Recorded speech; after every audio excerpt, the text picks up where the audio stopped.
All right, everyone. I am here with Kayvon Afshari, Iranian-American, Iran analyst, and friend. What is up, Kayvon?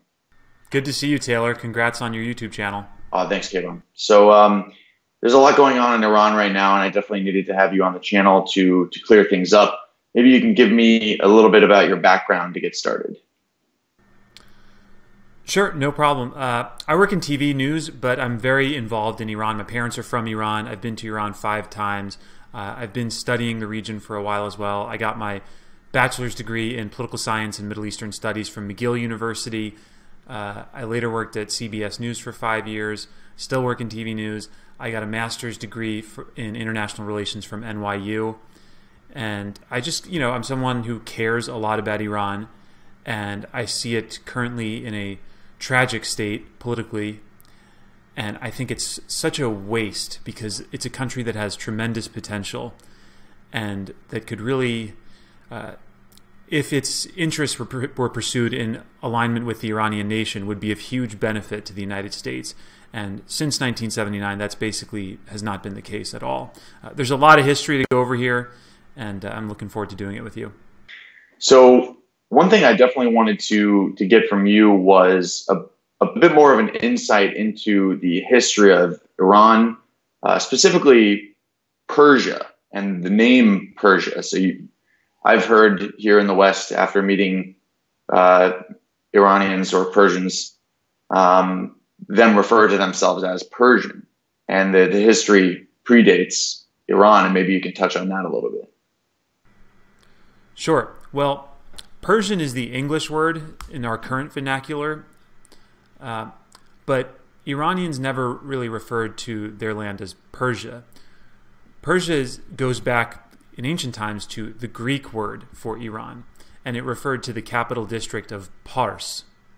And much of Persian history, I'm using the word Persian because I'm speaking English right now, but much of Persian history was written by the Greeks, like Herodotus and Heraclitus, who had great reverence for Persian culture and for leaders like Cyrus the Great, who was the founder and leader of the ancient Achaemenid dynasty.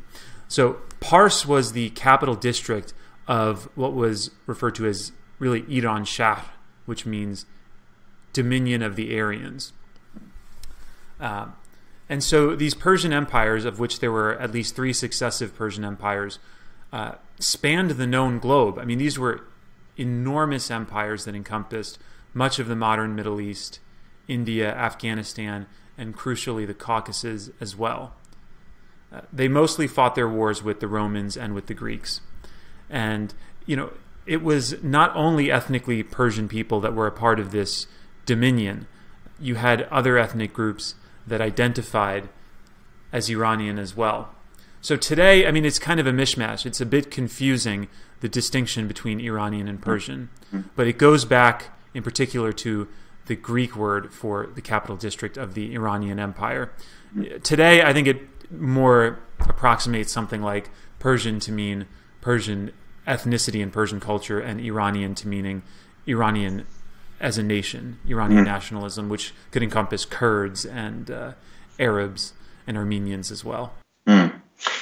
So my knowledge was, up until recently, that Iranian was exclusively an Islamic country and is predominantly in 2018. But I learned from you in our private conversations about Zoroastrianism and some of the older religions that predate Islam in that region. Maybe you could tell me a bit about that as well. Definitely. First, it's crucial to recognize that Iran as a political and cultural entity existed much longer than Islam has existed. You're talking about 3,000 years of history and culture, really an unbroken chain of celebrating the same rituals, of reading the same texts, and really developing the first monotheistic religion in the form of Zoroastrianism as well. Islam, in the context of this 3,000 years of history, Islam is a relatively late introduction into Iran, introduced largely by force in the 7th century by Arabs emanating out of Saudi Arabia, and I would argue socioculturally changing the country for the worse. I think that the introduction largely by force of Islam into Iran has really been a tragedy for Iran more than anything else. And I think it has taken its most tragic political form over the past 40 years as the result of an Islamic theocratic government taking place in Iran. There have been many flashpoints between this distinct Persian ethos or Persian spirit of a civilization and Islam, because they do not align properly. And when those contradictions take place, you end up seeing conflict take place as well. So, for example, Iranians have been celebrating Nowruz. It's debated, but for some 3,000 years. I mean, the oldest records we have referencing Nowruz are something like 2,000 years old, but it's believed that it's around 3,000 years of celebrating Nowruz. And Nowruz is highly significant and highly symbolic to Persian civilization, or to Iranian civilization. It's celebrated not only in modern-day Iran, it's celebrated in the Caucasus, it's celebrated in India, it's celebrated in Afghanistan, it's celebrated in Iraq, and it celebrates the spring equinox. It's on the first day of spring, and Iranians put out 7 items on a table that all start with the letter S that are highly symbolic of essentially rejuvenation and renewal, which makes sense because when you've emerged from caves and you have this prosperous agricultural society, spring is your most valued time of the year. And so Iranians have been celebrating this for around 3,000 years. This is not an Islamic holiday. This is much older than Islam. And it's a very joyous holiday. You'll notice this about many Iranian holidays, that they tend to be filled with a lot of joy by the celebrants. Whereas most Islamic holidays are defined much more by grief and of sorrow and tend to eschew any celebrations of joy. So when the Islamic Republic emerged in Iran in 1979, at first they tried to deny Iranians essentially their right to celebrate Nowruz. They didn't want overt displays of Iranian identity. There's many instances of this. I'm just giving you one flashpoint, but there's many more we can go through. So at first they tried to deny it, which was not going to happen because you cannot oppress a 3,000-year-old civilization. People pass these traditions on to their children. And after that failed, Ayatollah Khomeini, the leader of the Islamic Revolution, and the clerical establishment attempted to appropriate Nowruz by claiming that those 7 items placed on a table are really Islamic in nature and that Nowruz is an Islamic holiday. And nobody bought it because it's completely ahistorical. This was a craven political attempt to deny Iranians their heritage and to subsume them within a larger Islamic society that ultimately whose goal was to establish an Islamic caliphate. I mean, it's in the Constitution. This is not, the weird ramblings of some blog writer. It's in the Constitution when Khomeini talks about wanting to export the revolution. So Nowruz is one crucial flashpoint, but there are many others. There are other similar Iranian holidays like Chaharshanbe Suri, Shab-e Yalda, and in fact, Shab-e Yalda is the longest night of the year, and it's a celebration because at that point you've reached the valley, and everything from there is an improvement. The days start getting longer, and Iranians, under Zoroastrianism, really they hold light and darkness to be very significant. They revere, they are referred to as fire worshippers, which isn't actually accurate, but they have a lot of reverence for mehr, or light. So the fact of the calendar changing and the days getting longer is highly significant as well, and has been celebrated by Iranians for thousands of years. Just about 2 or 3 weeks ago, I posted this on Facebook. Just before the major uprisings broke out, there were Shab-e Yalda celebrations on the streets of Tehran, and the authorities in Iran arrested some 200 people for doing so. So this has been going on for a long time, this contrast between what I'll keep referring to as a Persian ethos and the Islamic religion that was introduced in the 7th century. I'll go through another example. Well, two more could be highly significant here. When Khomeini came to power, and we'll go through all the politics of this as well, but when he came to power, he really explicitly wanted to emphasize the Islamic nature of the people under his dominion rather than their Iranian heritage.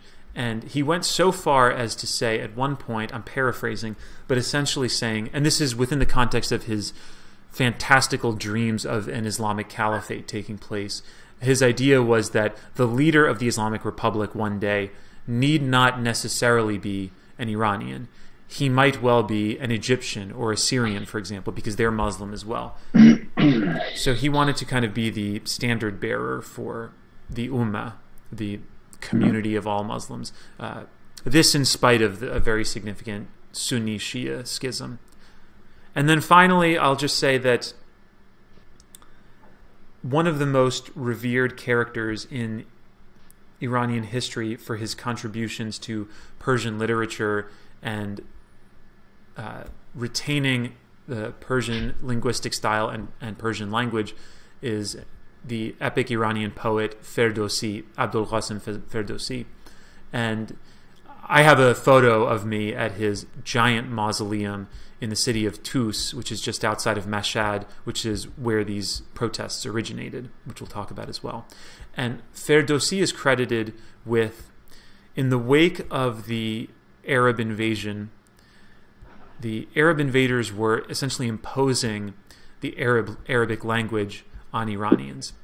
And this is where we can start to get into this mythical Islamic golden age, which was, I'm going to argue, one of the most consequential and insidious forms of cultural appropriation, of real cultural appropriation, not Kim Kardashian wearing dreadlocks or something like that, of actual claiming scientific and artistic progress for another civilization. So that I mean, we do have many Arabic words in modern Persian too, to be sure, and the character set is almost entirely the same. I mean, there are some differences, but it's heavily influenced by it as well. And were it not for Ferdowsi, who wrote the Shahnameh, the epic poem of kings, which is just this enormous book that tells, the whole. It's highly significant in Persian mythology in that it tells the story of ancient Persian kings. He was kind of the Virgil or the Homer of Persian. Yeah, very much so. Literature, yeah, like an Odyssey or an Iliad. Yeah.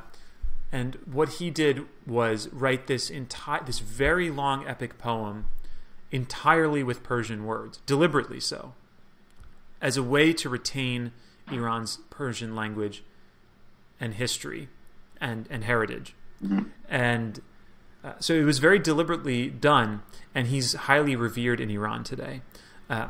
Again, when the Islamic Republic came to power, in this effort to deny Iranian identity, much like some of the attempts that we're seeing with Confederate statues in the United States, sought to remove Ferdowsi's statues. And they did so. They removed one of his statues in Tehran, which erupted in protests, which ultimately resulted in them having to put it back up to quell these protests. So you can see that this is a real flashpoint that I'm explaining for you, and it's the key to understanding what is going on in Iran today. I see a lot of nonsense from loser academics in the United States who inevitably end up performing the role of de facto regime apologists. They express next to no support for essentially the cosmic significance of these protests and reduce it to easily reconcilable problems like the price of eggs going up. Now, there are economic factors to be sure, but I just see this happening over and over again in our modern mainstream press because that's a whole nother issue with how garbage a lot of our universities, especially the humanities, have become. So I think the key to understanding 3,000 years of Iranian history. It's the key to understanding the past 1,300 years of Islam in Iran. It's the key to understanding these protests today. It's the key to understanding why slogans like Islam and the Quran, we sacrifice you both to Iran, are being shouted on the streets of Iran in disparate Iranian cities. I mean, people who simply have economic grievances are not going to put their lives at risk and shout what are, in effect, anti-Islamic slogans. They're also tearing down the decrepit posters of Ayatollahs Khomeini and Khamenei, the two leaders of the supreme leaders of the Islamic Republic. They're risking their lives in doing so. This is a much more punishable offense than just holding an assembly over economic protests. I'll definitely ask you to differentiate the Khomeinis and Khameneis. Maybe one more time specifically for me, considering I'm not sure if I figured it out completely yet. But maybe you could touch a bit on the climate in Iran pre-1979 and leading up to the revolution of 79. Sure, no problem. I mean, there's a lot that I'm saying right now that may not resonate with an American audience, so a lot of this might require explanation, and some of it for an informed audience is just going to be kind of obvious. I'll try to walk a fine balance here. Iran, since in the 20th century, was mostly ruled by a Pahlavi monarchy, by Reza Shah and then his son, Mohammad Reza Shah. You had essentially a coup take place, reinstalling the younger Shah after this nationalist figure, Mohammad Mossadegh, took power. In 1953, the Brits and the Americans engineered a coup to overthrow him because Mossadegh wanted to nationalize Iran's oil industry, the Anglo-Iranian Oil Company, AIOC. This is really like epitomized in Stephen Kinzer's book, All the Shah's Men. And Mohammad Mossadegh, I mean, all this stuff is crucial if you want to understand where we are today, so I'll go over the long arc of it. But Mohammad Mossadegh wanted to nationalize the Anglo-Iranian Oil Company, and he was just Iranians lionize him as a nationalist figure, and I certainly have a lot of respect for him. He was a man who was certainly committed to his principles, but ultimately I think that the lionization of Mohammad Mossadegh is overblown, and I see him as a tragic loser. And the reason I see him as a loser is that he lost. He was overthrown in a CIA. This kicked off the CIA foreign engineering coups in foreign lands. This was the first instance of it. The Dulles brothers and this guy Kermit Roosevelt, who was the CIA field officer in charge of this. But so they ran. The CIA had these faux protests. They put out all this propaganda against Mossadegh because they were worried that the Americans were worried that Mossadegh would end up aligning himself with the Soviets. Everything after the Cold War in terms of U.S. foreign policy needs to be understood within a Cold War context, if you understand the decisions that were made by the State Department and the Pentagon and the CIA and the White House. So they were worried that Mohammad Mossadegh would end up aligning himself with the Soviet Union. And this is a very big deal because you have to look at where Iran is on the map. Iran is of huge geopolitical significance. To its south, you have the Persian Gulf, which some 60% of world oil travels through there. I should check that exact figure, but a tremendous amount of the world oil that is shipped in international waterways goes through the Persian Gulf. It has to. They have no other option. At least with current technology, we don't. So the Soviets, their dream was always to expand the USSR all the way to reaching the Persian Gulf. This is why they invaded Afghanistan. A lot of Americans may know that's how we funded the Mujahideen, which ended up being Al-Qaeda. We can talk about that in a minute too. But that's why the Soviets invaded Afghanistan. There's nothing in Afghanistan. They don't want Afghanistan. It's mountains. It's very rough terrain. It's opium, but it doesn't have oil. But Afghanistan was a stepping stone to Iran for the Soviet Union. Naturally, for the Americans, and if the Soviets had reached Iran and reached the Persian Gulf and had the ability to deny the Americans and their allies and their NATO allies had the ability to deny oil resources to them, Cold War over. I mean, it was that significant. This is a big deal. So the Americans were concerned about Mossadegh potentially being a communist. I don't think he was. He was really a kind of neither East nor West nationalist. And the Brits had their own petty financial interests involved because they were making a tremendous amount of money off of the Anglo-Iranian Oil Company. And they were keeping, the profits overwhelmingly to themselves. And this was Iranian oil.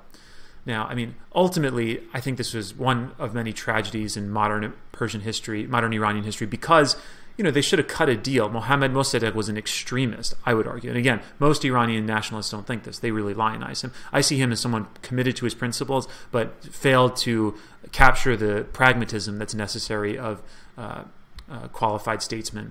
So Mossadegh was overthrown in the CIA-engineered coup. They reinstalled Mohammad Reza Pahlavi, the Shah, and he ran an autocratic state, no doubt about it.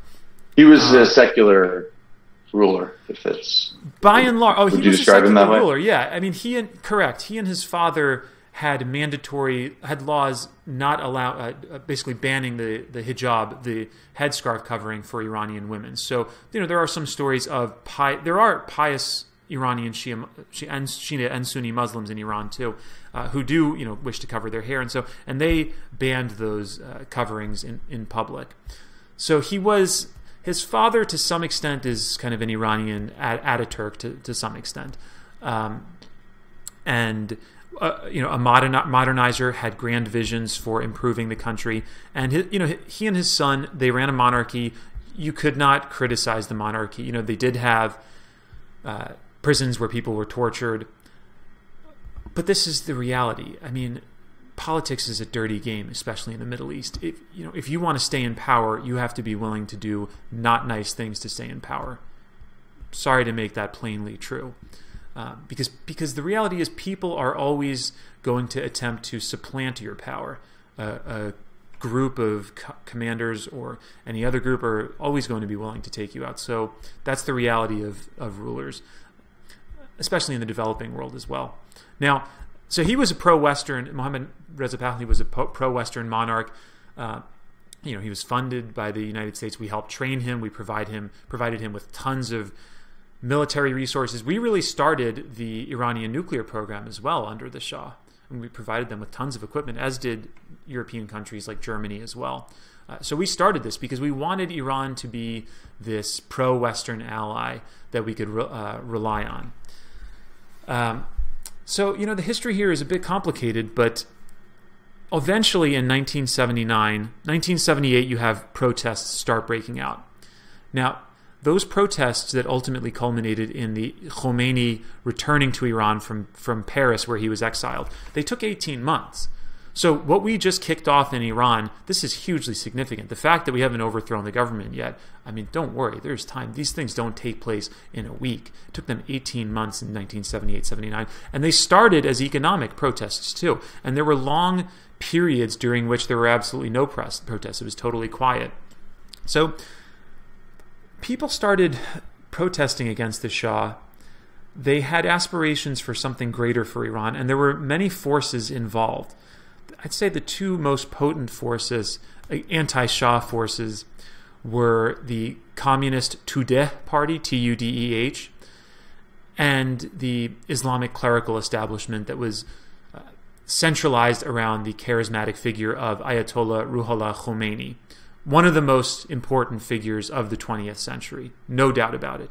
I mean, you can hardly overestimate the significance of the Islamic Revolution taking place. It's something on the order of the Bolshevik Revolution. I mean, it's that important in terms of its effects of global politics. So you had this odd confluence or alignment of leftist Marxists along with religious clerics in Iran, which I see some parallels today with the American modern left, which is just fascinating. With their affinity for Islam, which is, I think, based on pure ressentiment or resentment toward Western culture. We can get into the psychology of that. But in any case, so Khomeini was in exile in Iraq and then in Paris, and the Shah considered executing him, sending assassins or something to execute him while he was exiled in Iraq. And I think he should have. I think one of the problems with the Shah was that he was a pussy, essentially. I mean, I'm being a little unfair to him, but I think he absolutely should have done it. I mean, he would have changed the course of modern history, of political history, if he had just taken Khomeini out. Would have saved, you know, tons of lives. Iran would be much more prosperous. But he failed to make that decision. And what's interesting here too is, the Islamic Republic, it took a long time to come into power, and it wasn't totally clear whether it was going to be anti-American or not. What ended up happening was that the geopolitics here is really interesting because the Brits and the Americans actually supported Khomeini. Once they realized, Carter was a totally failed president. Carter was one of the worst American presidents certainly in terms of his foreign policy. When the Shah started to have uprisings take place in the country, look, protests happen in countries all the time. We have protests in the United. We have had massive protests, race riots, especially after Rodney King. We've had massive Black Lives Matter protests. Protest is not unique to Iran, even mass uprisings. But the question is, does the sovereign state have the legitimate use of force to suppress protests? And when these protests broke out in Iran in 1978, the Shah did attempt to put them down at first, and the Carter administration basically cut him loose.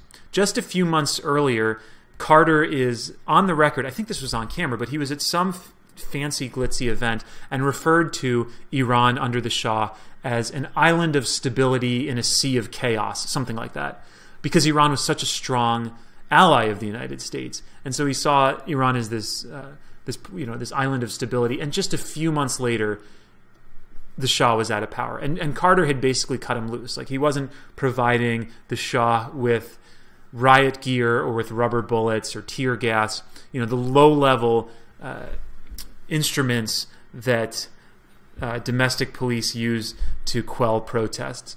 Instead, he wanted the Shah to accede to some of the protesters' demands and come up with some kind of political solutions here. It was totally idealistic. I mean, these were irreconcilable forces. It was a completely idealistic foreign policy that I think was ultimately a mistake. So you had, as I mentioned, the Tudeh Communist Party, and you had Islamists around Ayatollah Khomeini as the primary agitators against the Shah. What ended up happening was that the Brits and the Americans actually supported Khomeini and gave him money. Why do you think they would do that? The reason they did that comes back to the Cold War context, and you have to understand all of U.S. foreign policy in a Cold War context during this period. As I said, the Soviets, they didn't want Afghanistan. They wanted Iran and the Persian Gulf. And the Russians and the Soviets have been a tragedy for Iran. I mean, some 30% of Iranian territory was lost to the Russians in the 19th century. So a lot of the Caucasus that later became part of the USSR and are now, and became Soviet satellite states, those are Iran. I mean, Tajikistan was Iran. They still speak they still speak Persian there too. They speak their dialect of Persian, but so that was so. Obviously, for the foreign policy establishment in the United States and Britain, which are like this, I mean, especially at this time, they're like this against the Soviets. They're talking to each other all the time. They figure we can't have Marxists running Iran because Marxists are going to align with the Soviet sphere of influence. We might as well have a strong Islamist who is going to be diametrically opposed to atheist Soviets, because the Soviet Union was an atheist dictatorship. So, and that was Khomeini's position, basically.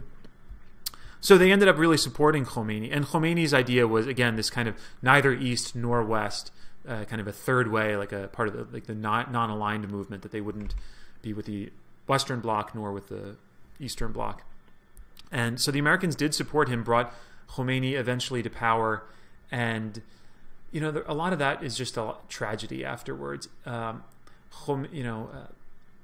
You had the hostage crisis after that, which was actually orchestrated by this cult group called the Mujahideen-e-Khalq, MEK, which are still very active in Iran. And I would caution people who are following these protests on, say, Twitter, for example. There's a lot of MEK, Mujahideen-e-Khalq, propaganda out there. And I would be very careful.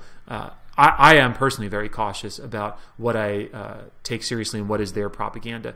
And unfortunately, the American media has been complicit in supporting the MEK. A lot of American politicians take money from the MEK. Giuliani does, John Bolton does, Ed Randell does, a lot of guys do, and they speak at their conferences. This is a cult group. This is a group that was on the State Department's terrorist watch list until Hillary Clinton took them off in 2012.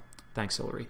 And they've committed acts of terrorism in the past. They've killed Americans, and they see themselves as, you know, the right government for Iran. Their leader is this woman, Maryam Rajavi, again, who's a cult leader. And the Wall Street Journal just published a editorial by her, which I think is just very unfortunate. But the MEK, they were the ones that really started the student-led movement that took American hostages for 444 days at the American Embassy, which I visited, the American Embassy in Tehran. And Khomeini, you know, Khomeini was kind of stuck between a rock and a hard place, because if he disavows those protesters, then it's like he looks pathetic here. He looks like he's not committed to the principles of the revolution. And yet, if he embraces them, he's inviting a tremendous amount of blowback from the world's superpower. And he ended up embracing them in the end. And that's why, to this day, that was the first instance of the United States imposing sanctions on Iran. They've had sanctions since then.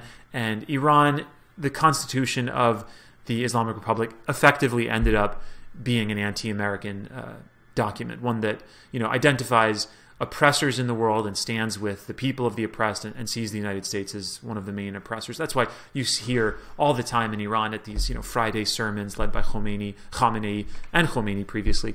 You hear "Marg bar Amerika," which means death to America, and they refer to the United States as the Great Satan.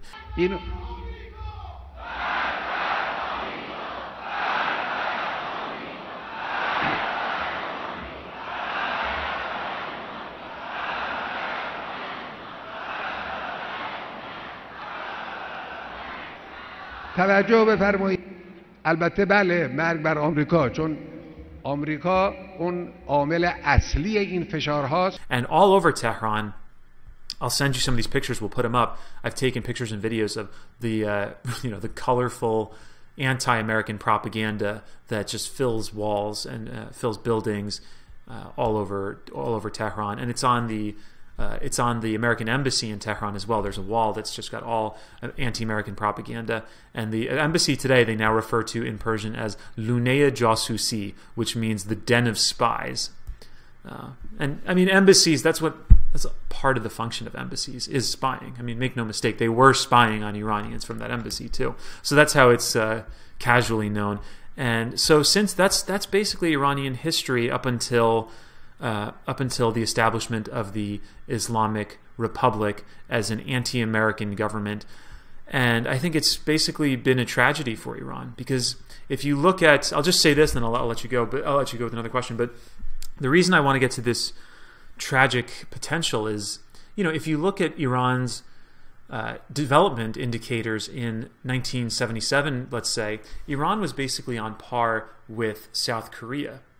And South Korea today versus Iran today, I mean, it's apples and oranges. South Korea is way more advanced today. Iran has basically missed out on the past 40 years of development because it sacrificed its economy to politics and to this, you know, fantastical Khomeiniist ideology of exporting the revolution, which inevitably gets Iran into tons of trouble. If they would abandon these principles and consolidate into a constitution based on the principles of Iranian nationalism, you would have a very prosperous, peaceful, stable country in Iran that would, you know, was friendly with its neighbors and would not get into all kinds of trouble. So that's my history so far. Happy to explore whatever else you want. No, that's really great. That's really interesting. I want to ask you about some of the fundamental differences between the uprising in '79 and what's happening today. Some people in the West may think that they're quite a bit more similar than they actually are. Obviously, one of the fundamental differences being the theocratic element. But maybe you could expound. I think it's just the converse to it. It's just, this is a course correction to 1979. It's of the same level of significance. I mean, it's that big of a deal. I just think it's a course correction. It's like they went this way, and now it's trying to realign for a lot of those for a lot of those mistakes that took place in 1979. Yeah, I think that it's also important to understand. I want to go back to ancient history and just expound a bit on the mythical Islamic golden age that took place. And this, I refer to it as a hugely consequential and insidious form of cultural appropriation, because I see this all the time in the American modern left, where they'll post about how, isn't it great? Look at all these Islamic scientists, these Muslim scientists who contributed to the sciences and contributed to humanity, during Islamic civilization. All of them were Persian. Al-Farabi was Persian. Ibn Sina was Persian. Al-Khwarizmi was Persian. These were guys who were forced to write, by and large, were forced to write in Arabic. And they wrote these, many of them wrote paeans in the beginning of their treatises to Muhammad. Why do you think they did that? You want to venture to guess why someone who's not genuinely religious in this political context might write something like that in the beginning of his book? Would you like to guess? I can guess, but I don't want to be inaccurate. Obviously, it was under force. I mean, Islam has a never-ending willingness to use violence in pursuit of expansion Jihad. And martyrdom. Right. Sorry? Jihad. Yeah. So, Islam is very clear. The verses of the Quran are very clear about what to do with infidels. The one verse that what I'm going to say our Muslim apologists or Islam apologists quote is that there's no compulsion in Islam. That's the one verse that they can quote on this particular issue of freedom of thought and freedom to enter and leave a religion. That's not saying that someone who apostates should not be compelled. Apostates are very clearly meant to be put to death unless they immediately recant. I mean, the Islam, which is essentially a text of laws, of legal verses mostly, there's 500 legal verses. It's very clear about what to do with infidels and what to do with apostates. I mean, people of Abrahamic religions, Jews and Christians, are accepted. I mean, they're not to be beheaded, essentially. But they're also, as you know, forced to pay the jizya, too. So they're essentially reduced to positions of near servitude, while Islam, according to the Quran, is in a constant state of expansion. And to be clear there quickly, the jizya is a taxed to non-believers. Yeah, it's extortion. It's extortion. You also don't seem to need even a Quranic example to show the expansion of Islam and how quickly it's done it. And it seems to me that it's indicative of something inherently conquering or having the need to conquer in Islam that's different from many other religions, that where the proof is shown in the pudding, which is 1,400 years and a subcontinent dominated. And 2 billion followers. Look at India, which had to be split off and become Pakistan too, where the Muslims had to go to Pakistan. It's not a nice history. It's plainly not. But so I think the reason this is so consequential, and I really do think of this as the golden age as a form of cultural appropriation. The reason this is important is when I keep hearing know-nothing American leftists, crow about how great the Islamic golden age was, it always comes with this implication that we ought to embrace the spread of Islam as this sort of benevolent thing that eventually perhaps the world will unite under this banner. Well, maybe I can touch on something quickly there that may be going through their minds as a Westerner. I just want to say, Taylor, that it's the exact opposite is true. It is not true. It is not the case that we ought to welcome the Islamization of France and of Germany. If you want to understand the real canary in a coal mine, if Americans want to understand the real canary in a coal mine for the spread of Islam, it's not France and Germany right now. It's Iran. You should look to Iran and what has happened with Iran with the imposition of Islam and the cultural appropriation of brilliant Persian thinkers and scientists who genuinely did contribute to mathematics and to medicine in huge ways. A lot of that took place in Iran, and I just want to say, I mean, you can see it today too. You know, I'm sorry that some of this reality is somewhat politically incorrect, but the reason we can't have political correctness is because the truth is generally an awful thing. You have to be willing to state some plain truths here. And the truth here is that in terms of their contributions, there's no doubt that Iranians have contributed more than Arabs have, without a doubt, than Muslim Arabs have. Now, you did have Christian Arabs at the same time in some of these houses where they were developing mathematics too. I don't want to deny that. But in the final analysis, and one of the ways you can look at it is just look at all the, top-rate universities in Iran today, and look at their engineering schools. I mean, Tehran University, Azadi University, Sharif University, University of Shiraz.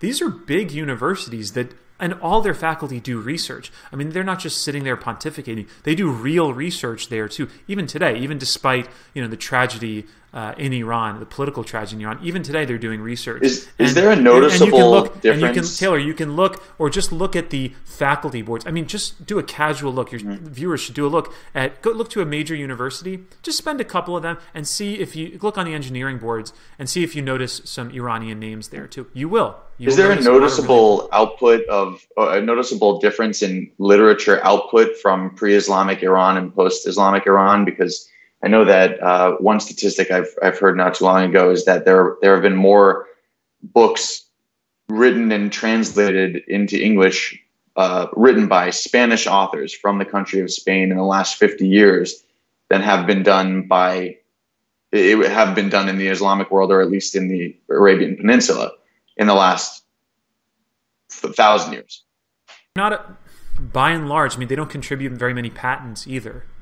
They're not really a part of this global thinking superorganism in a way. I mean, I was just going to finish my point to say, compare this to Saudi Arabia. What universities do they have doing real research? I mean, or maybe you could find one, very little, but there's clearly an asymmetry here. And this is not even taking into consideration the brain drain, the huge brain drain that's taking place in Iran, where the elites of Iran, many of them, I know a lot of them too, but many of them who left the country in 1979. So this is another one of the tragedies where your human capital in Iran, as a result of politics, ended up depriving the country of some of their greatest thinkers. As far as cultural appropriation goes, one thing I wanted to mention was that my notion for quite some time and up until recently was a conflation between Islam and Persian culture and history, and the inability or lacking of knowledge that would allow me to differentiate, just the lacking of knowledge that would allow me to differentiate between the two. So I would see movies like Aladdin. Of course, it seems sophomoric and silly, but you would think that they're the same. So I'm glad you can educate me and possibly some of my uninformed audience members on the history and the differences and the dates specifically.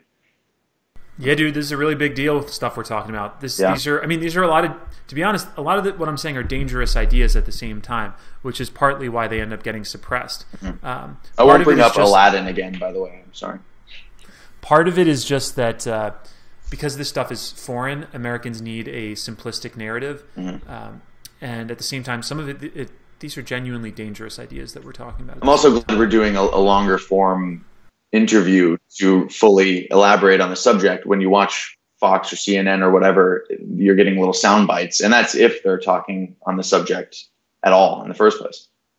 Yeah. And a lot of the people that, I watch and read a ton of the news related to Iran too, and in the American press, a lot of the people who end up commenting have their own vested interests as well, and it's not aligned with what the protesters on Iran want. I'm aligned with the protesters, very actively so. I'm absolutely aligned with the protesters. They should be supported.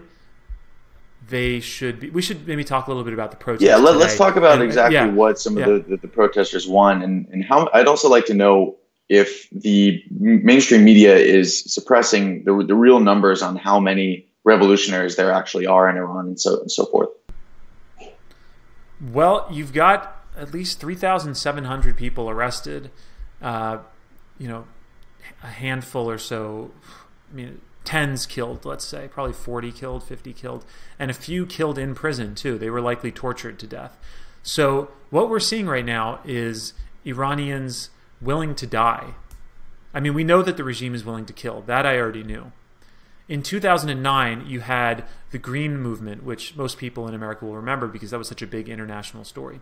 That was very different than what we see today. Very different. What we saw in 2009 was a movement rejecting the results of an election. And so it was entirely within that constitutional order. They just didn't like the results of the election of Mahmoud Ahmadinejad winning.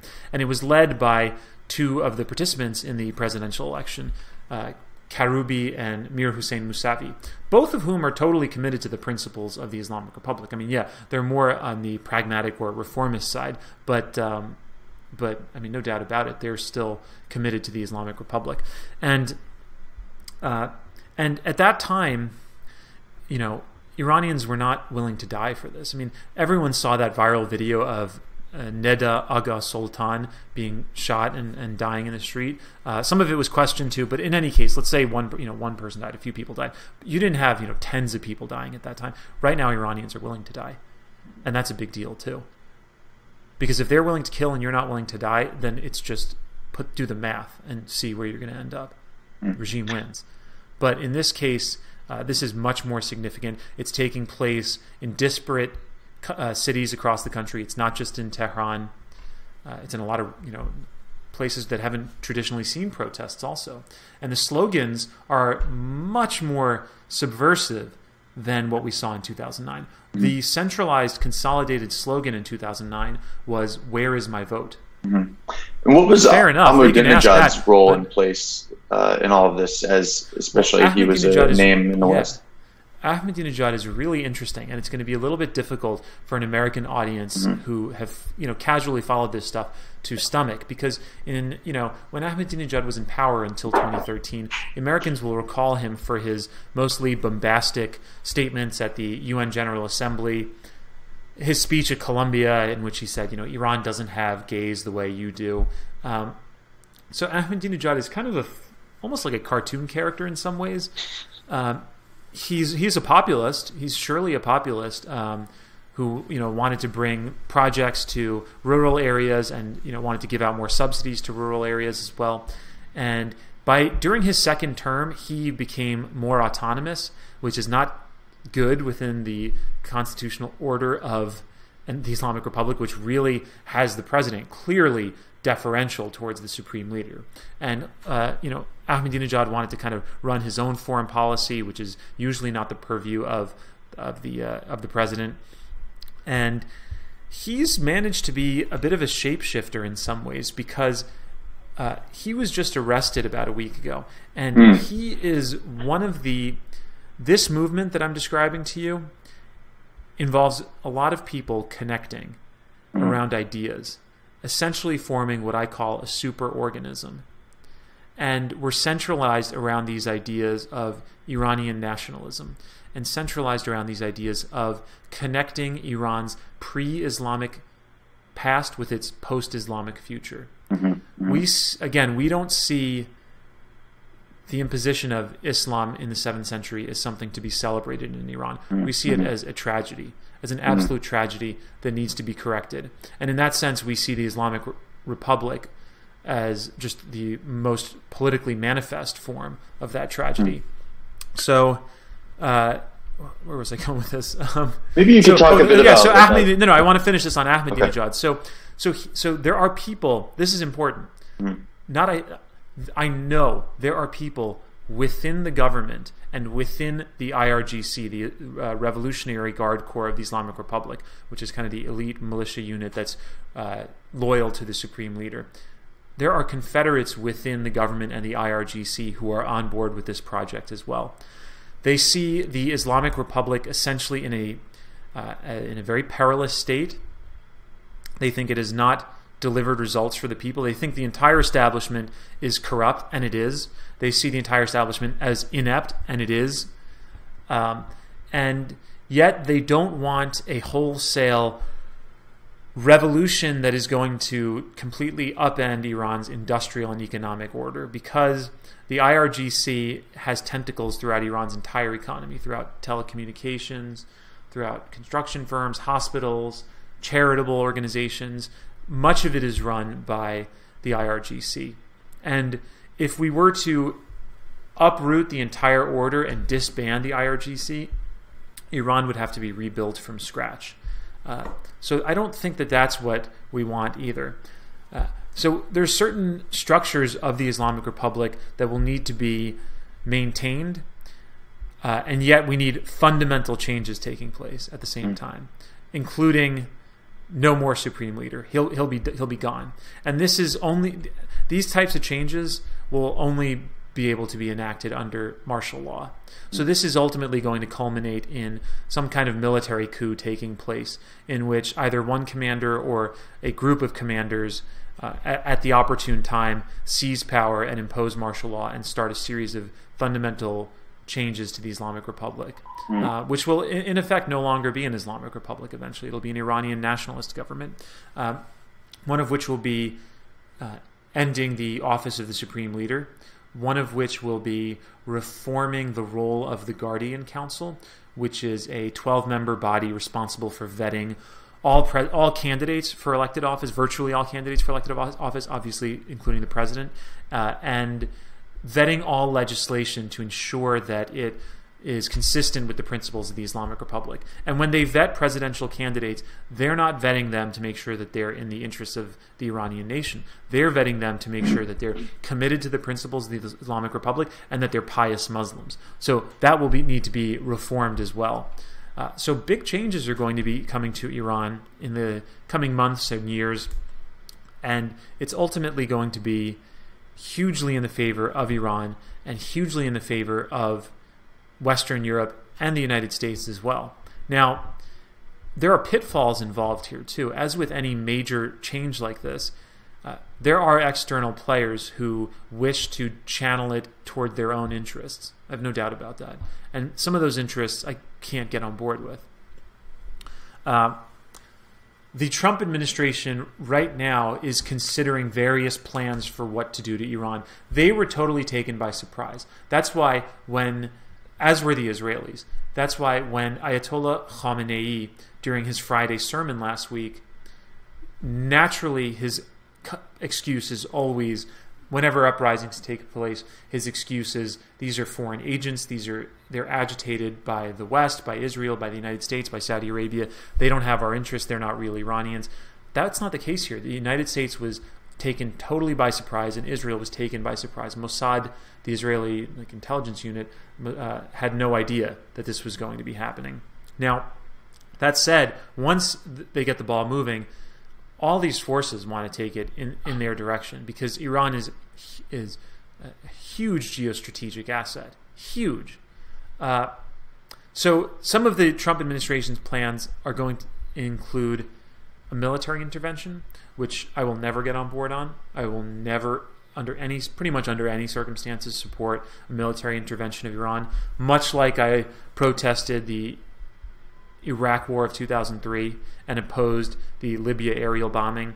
These things don't go well, and Iran has a very potent rally around the flag effect, just like Americans do too. I mean, even if Americans were hugely divided over their government, dislike the government, they're not going to side with outsiders coming in and and invading the country. That's just not going to happen. So you're actually going to strengthen the Islamic Republic if you invade. So you can't do that.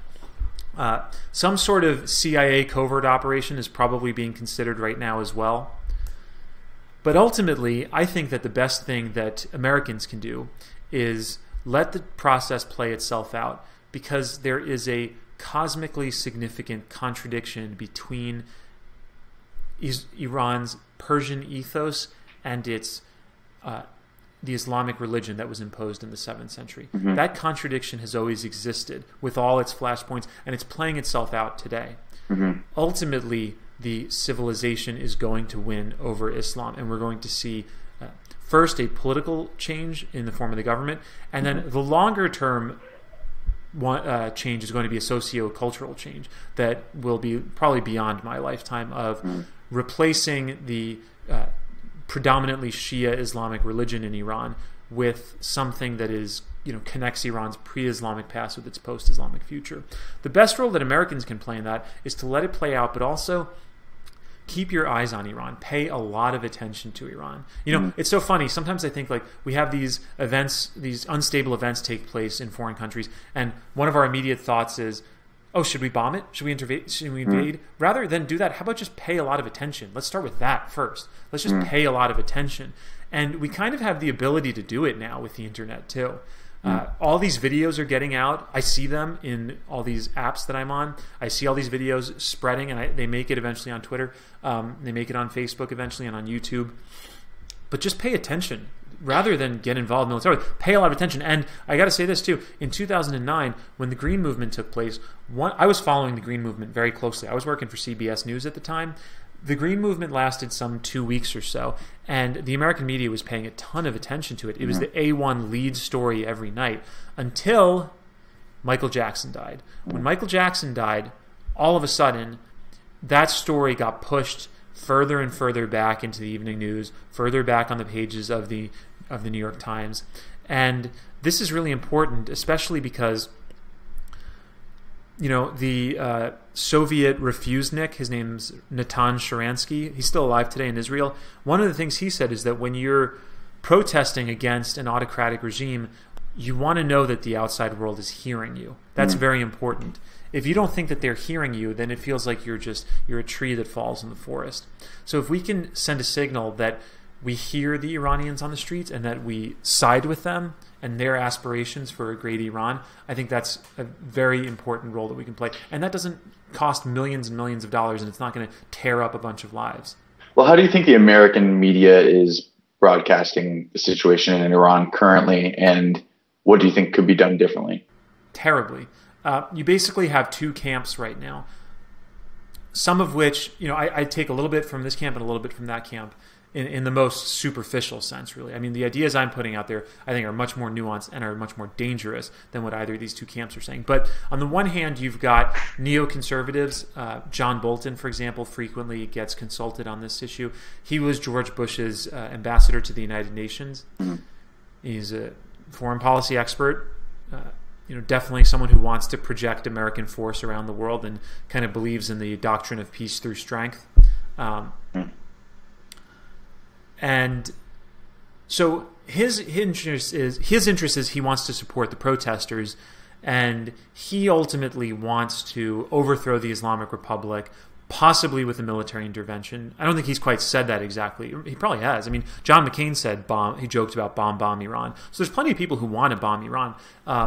And wants to overthrow the Islamic Republic and install a pro-American, pro-Western, essentially puppet government.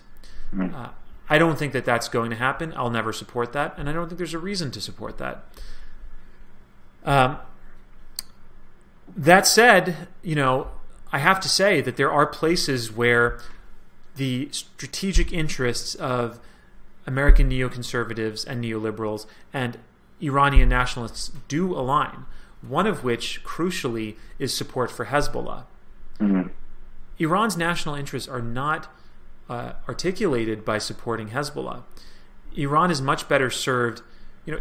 Iran ends up fighting an asymmetric conflict against a nuclear-armed Israel in Israel and in southern Lebanon that gets Iran into tons of trouble, that has cut Iran off of much of international banking as well as a result of sanctions. You just run into tons of problems. To some extent, I mean, it's arguable to what extent they've destabilized Lebanese politics as well. But Iran's interests are much better served to the east, towards places that traditionally were part of the Iranian Empire. As I said, Tajikistan, in a reconstituted Iran, I think Tajiks would gladly vote to join a reconstituted Iran. So I could see Iran annexing Tajikistan. I could see Iran annexing parts of Uzbekistan and Afghanistan as well. Can you talk briefly on the funding of Hezbollah in Lebanon by Iran and where that's coming from and how so? Oh, yeah. I mean, Iran funds Hezbollah. Iran created Hezbollah. Iran created Hezbollah in the 1980s during the Lebanese Civil War, and Iran has had two foreign policy goals. One of which is to export the revolution, which is what got them to agitate the Shia communities in Iraq, which was one of the contributing factors of the Iran-Iraq War, which is another huge event that we didn't really talk about. The Iran-Iraq War, there's a huge role that's played in Iranian modern history as well. But the other goal is, look, the Islamic Republic is very anti-Zionist. For sure it is. They don't want to see what they refer to as the Zionist occupying regime in Israel, and crucially not in Jerusalem, because Jerusalem is a holy city, and it's a holy city to all three Abrahamic faiths. It's a holy city to Christians, Jews, and Muslims. Now, to be fair, it's a more holy city to Jews than it is to Muslims. It's maybe the third most holy city to Islam. It's where, according to Islamic theology, Muhammad flew on like a wild ox named horse or ox named Burak up to heaven. That's at the end. There was a horse. Yeah. Right. So there is. It's an important religious city for Islam too, but it's more important for Judaism for sure. And moreover, Islam has Mecca, it has Medina, it has cities of clerical learning too, like Najaf and Qom in Iran. Najaf is in Iraq. So it also has 13 countries with state-governed theocracy. Yeah, it's not an accident. Yeah. It's not an accident. It's not an accident. And so Iran's goal was to project its force into the Arab world and to essentially be a thorn in the side of Israel since 1979. I don't think that the Islamic Republic, that its leaders genuinely care about Palestinians. They don't care about Palestinians in particular. They want to be the standard bearer. They want to be the leaders of this Islamic movement that is fighting what they refer to as the Zionist occupied regime in Israel, in Israel that's in Jerusalem now. And look, you have to be. I'm a cold hard realist when it comes to international politics too. You have to be realistic about the enemies that you're fighting too. Israel's not going anywhere for them. They need to realize that. Israel has nuclear weapons. Israel's got submarine, it's got nuclear subs. Israel's backed by the United States. It's backed by the United States. Basically always has been. They had some problems with Obama, but and it's pretty much always going to be. So you've got the world superpower aligned with them. Well, maybe you could talk about the discrepancy quickly between Saudi Arabia, Israel, and Iran. What do you mean the discrepancy? Well, Saudi Arabia's supposed backing of Israel, and yeah, the Saudis have. They've got this new young leader, Mohammed bin Sultan, MBS. MBS, and he's. Let's see how this works out for them. The idea I think is that he's going to be a more pliant leader that's not going to cause as many problems. Let's see. I don't really know what to think of him. Well, Thomas Friedman touched on it in his article. Maybe you read that. He talked about Iran is there's a lot of bottom-up revolution, and Saudi Arabia is having a top-down. I don't take Friedman that seriously. Well, at least in regards to MBS, he's creating maybe a Disneyland over here and mosques and so on over here. So that you can have the best of both worlds in Saudi Arabia. Right. No, you're definitely not.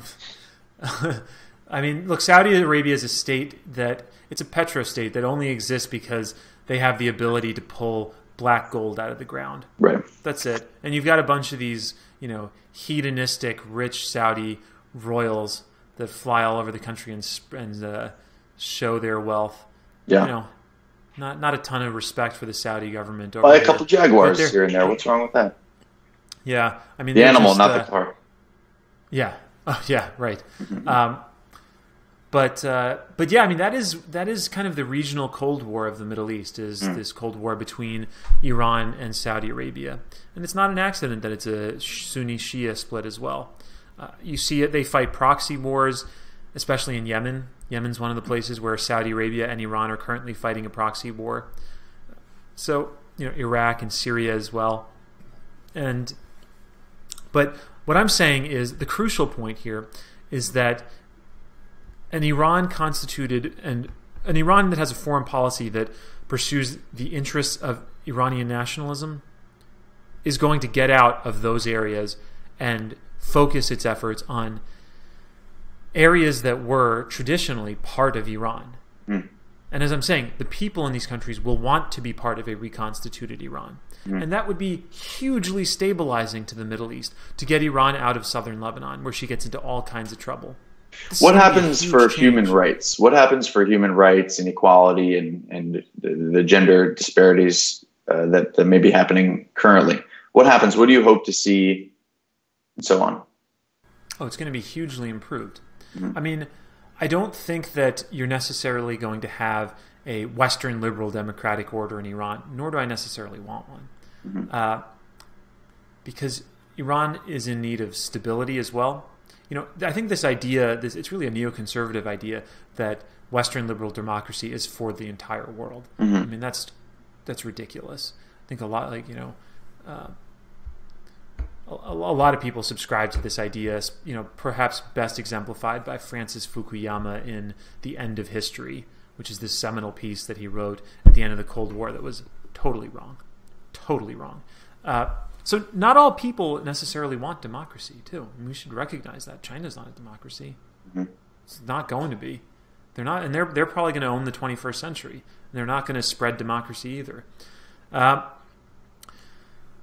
it's, you know, it will still be beneficial to women's rights as well, and, you know, to human rights in the sense of a greater expansion of freedom of expression and freedom of assembly.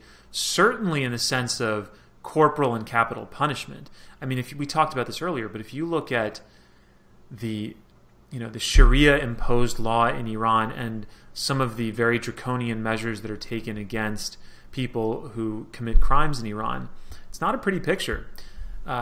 Drug offenses are very seriously punished. I mean, they just announced this week as, you know, a half measure, I think, that they're loosening some of those laws, that they're not going to issue as many death sentences for drug laws. Like, they increased the amount of cocaine or marijuana that you have to have before you get a death sentence.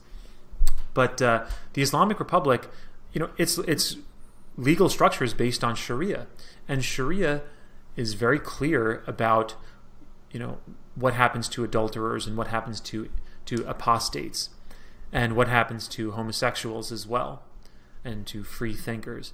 And those laws, these are not just legal verses on paper. These are, you know, executed by the Islamic Republic as well. They get carried out. So you've had hangings, you've had judicially sanctioned stonings as well. But this, I think you're going to see a huge improvement. You know, again, the Shah was an autocratic leader. There were secret prisons that tortured people, no doubt about it. But in the final analysis, you know, he was not hanging homosexuals and the type of really Sharia-based draconian measures that you see under the Islamic Republic. One of the things I should say, too, in terms of women's rights, there's this very telling, evocative photo, we'll put it up, from 1979, March 8th, 1979, on International Women's Day.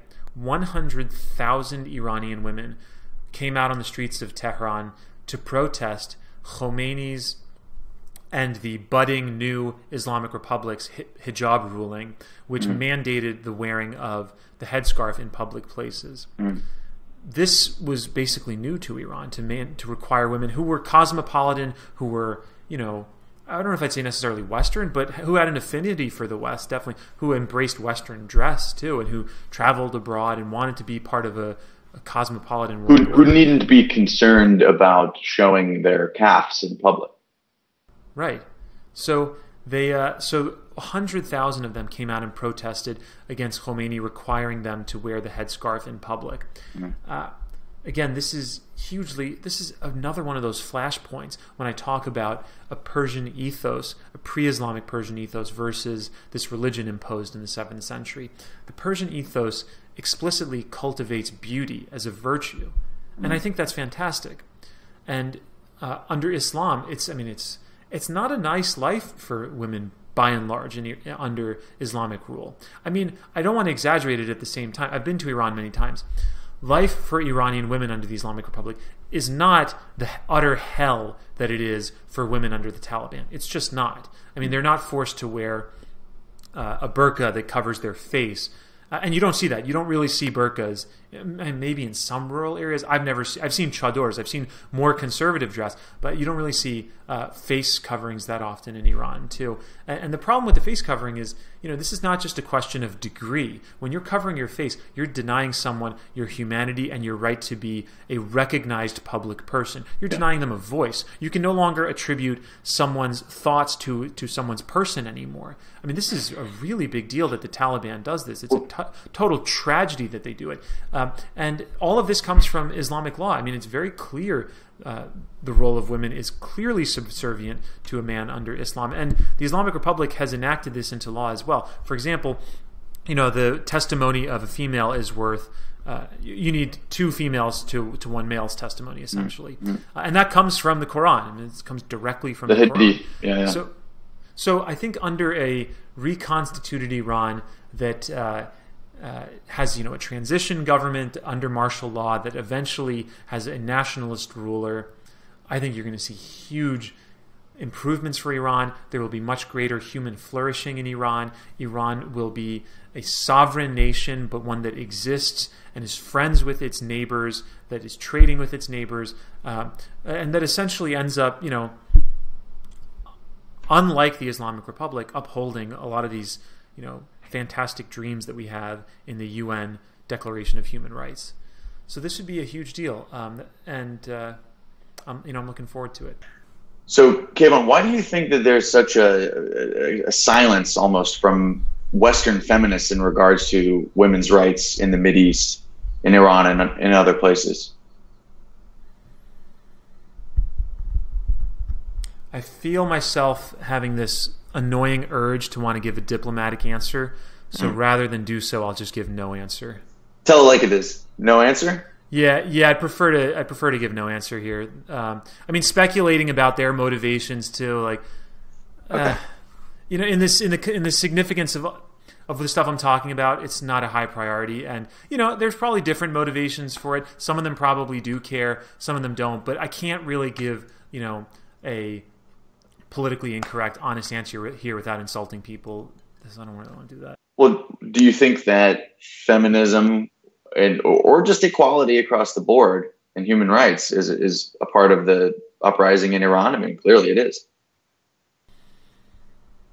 Feminism and human rights? I wouldn't say they're the top priorities, honestly. No. But do you think they're part of it? In the sense that they are part of this contrast between a Persian ethos and Islam, yes. To that extent, yes. But this is not ultimately an uprising about human rights or about women's rights explicitly. I mean, they're part of it, and they're a part of it in the sense that there's that contradiction there.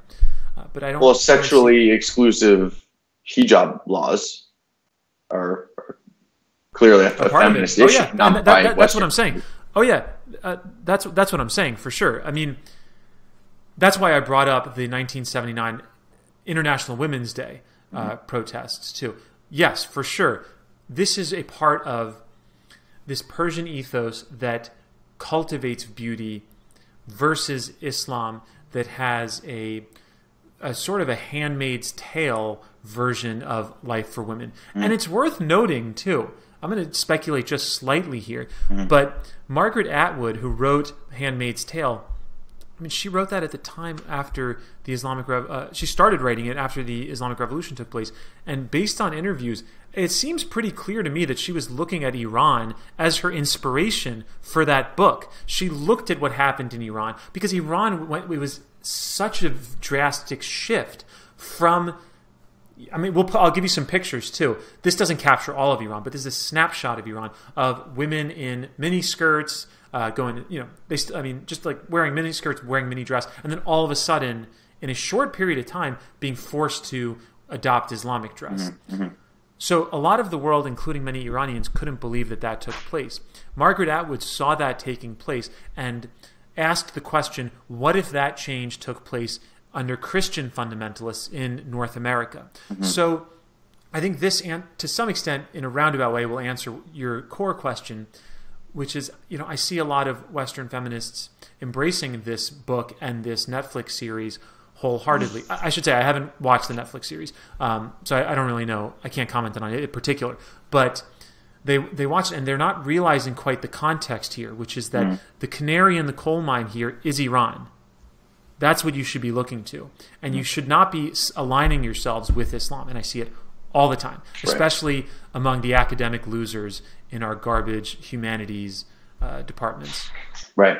That's one thing that's been a prime concern of mine, which is the alliance of Islam and Western human rights activists, or social justice warriors, if you will, to use it. They don't get it. They have no perspective. Many, I mean, I'm speaking broadly here, but they have no perspective, and I think that they're just motivated by what a lot of philosophers have called ressentiment, which is just a resentment for Western culture, and they just want to tear it down. The role of the Iran-Iraq War can't be understated also. The Iran-Iraq War was fought between 1980 and 1988, just after the Islamic Revolution had taken place, and there were a bunch of factors involved. I mean, one of which was Ayatollah Khomeini's explicit call to export the revolution. That was his idea. He thought he had the answer for the correct cosmological and political structuring for a society, and that his ideas would easily be accepted, by the Muslim world, and would eventually spread across the entire world. I mean, this was definitely an expansionary ideology. So, they started, and Iraq is Iran, basically. If you look at the ancient Persian empires, the capitals of the ancient Persian empires was in Ctesiphon, which is in modern-day Iraq. So a lot of the map that we look at today really was Iran. Iran has been decimated over the course of centuries, essentially. So Iraq, to some extent, is Iran.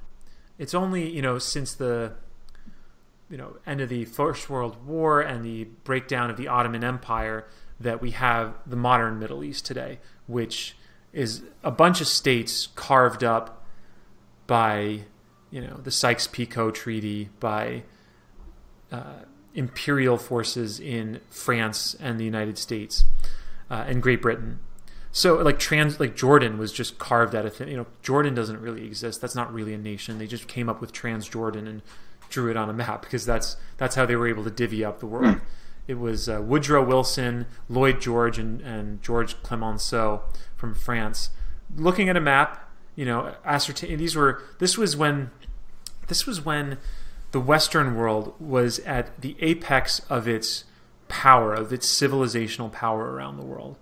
At this time, around 1914, the Western civilization, let's say, was present in 84% of the world geography.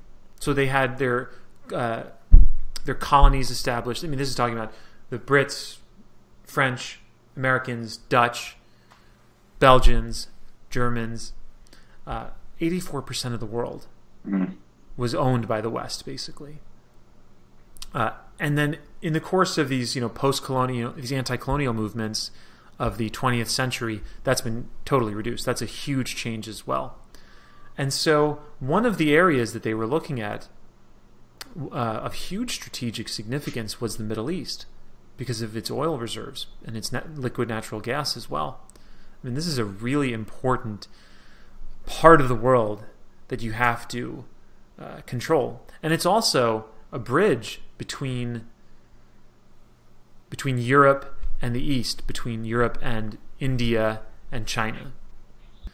So the Middle East is extremely important in many ways. And so Western powers were carving up these areas, and Iraq traditionally really was Iran. Now, when 1979 took place, when the Islamic Revolution happened, Khomeini comes to power. He starts agitating the Shia in Iraq to foment their own Islamic revolution against Saddam Hussein, who also came to power in 1979, that same year, through basically an officer's coup. And there's this really, you should read the story.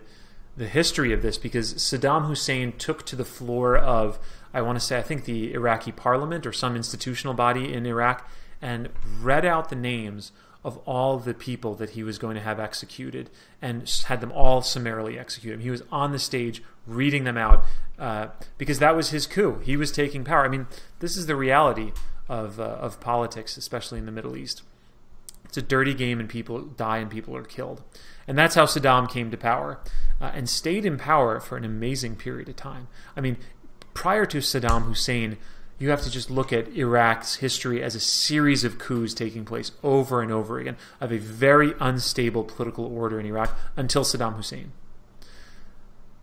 Saddam Hussein, in that regard, Saddam Hussein was not the cause of Iraq's unfortunate state. He was the symptom of it. He was a symptom of Iraq's inability to be governed by anything less than a strong man who would accept absolutely no dissent. And part of that is that Iraq doesn't really exist. Again, Iraq was drawn. Iraq is a hodgepodge of, Iraqi Kurdistan is really its own entity, and then you have Iraqi Shia and Sunnis who, by and large, have not gotten along with one another. And you've seen a zero-sum game in politics between Sunni control and Shia control in Iraq, rather than any type of synergies taking place. So that was one of the reasons for it. Also, having control of the eastern province in Iraq, the oil-rich provinces, Saddam wanted to keep them, and Saddam really wanted to expand into parts of Iran on its western border. So it was a fight over territory as well. And then finally, I mean, we shouldn't deny the religious aspect to this too. The Islamic Republic, Khomeini saw Saddam as a degenerate atheist, basically, and he was a Ba'athist. Baathism was kind of a pan-Arab ideology rooted in, it was not Islamic at all. It was atheistic. So Saddam took advantage of the fact that Iran was in total disarray after the Islamic Revolution, because Khomeini had to disband the Air Force. The Shah had a very powerful army too, very powerful army, because he was armed by the West. He was a friend of the West. And so Khomeini had to form kind of a ragtag army to some extent to counter Saddam's incursion into Iran. And it ended up becoming an 8-year war of attrition with probably some 400,000 or 500,000 people killed. And it wasn't, the numbers killed are significant, but to capture the role that this plays in Iran's modern psyche, it's not just the numbers you have to understand. You also have to take into consideration the fact that, I'll say a few things. First, everyone, save for Syria, everyone was aligned against Iran. The United States primarily was arming and funding Saddam's Iraq, but they also, in the Iran-Contra scandal, did give some arms to Iran as well. And the American strategy here was summarized basically by Henry Kissinger, who said it explicitly when he said, Iran and Iraq, can't they both lose? And that was the American foreign policy, was to make both of them lose. Because, why would you want a very strong expansionist power that could potentially challenge you, and one that couldn't really be controlled? But ultimately, they sided with Saddam rather than Khomeini here. And even did so when... And so this, what I was going to say is this has contributed to a sense of paranoia in the modern Iranian psyche.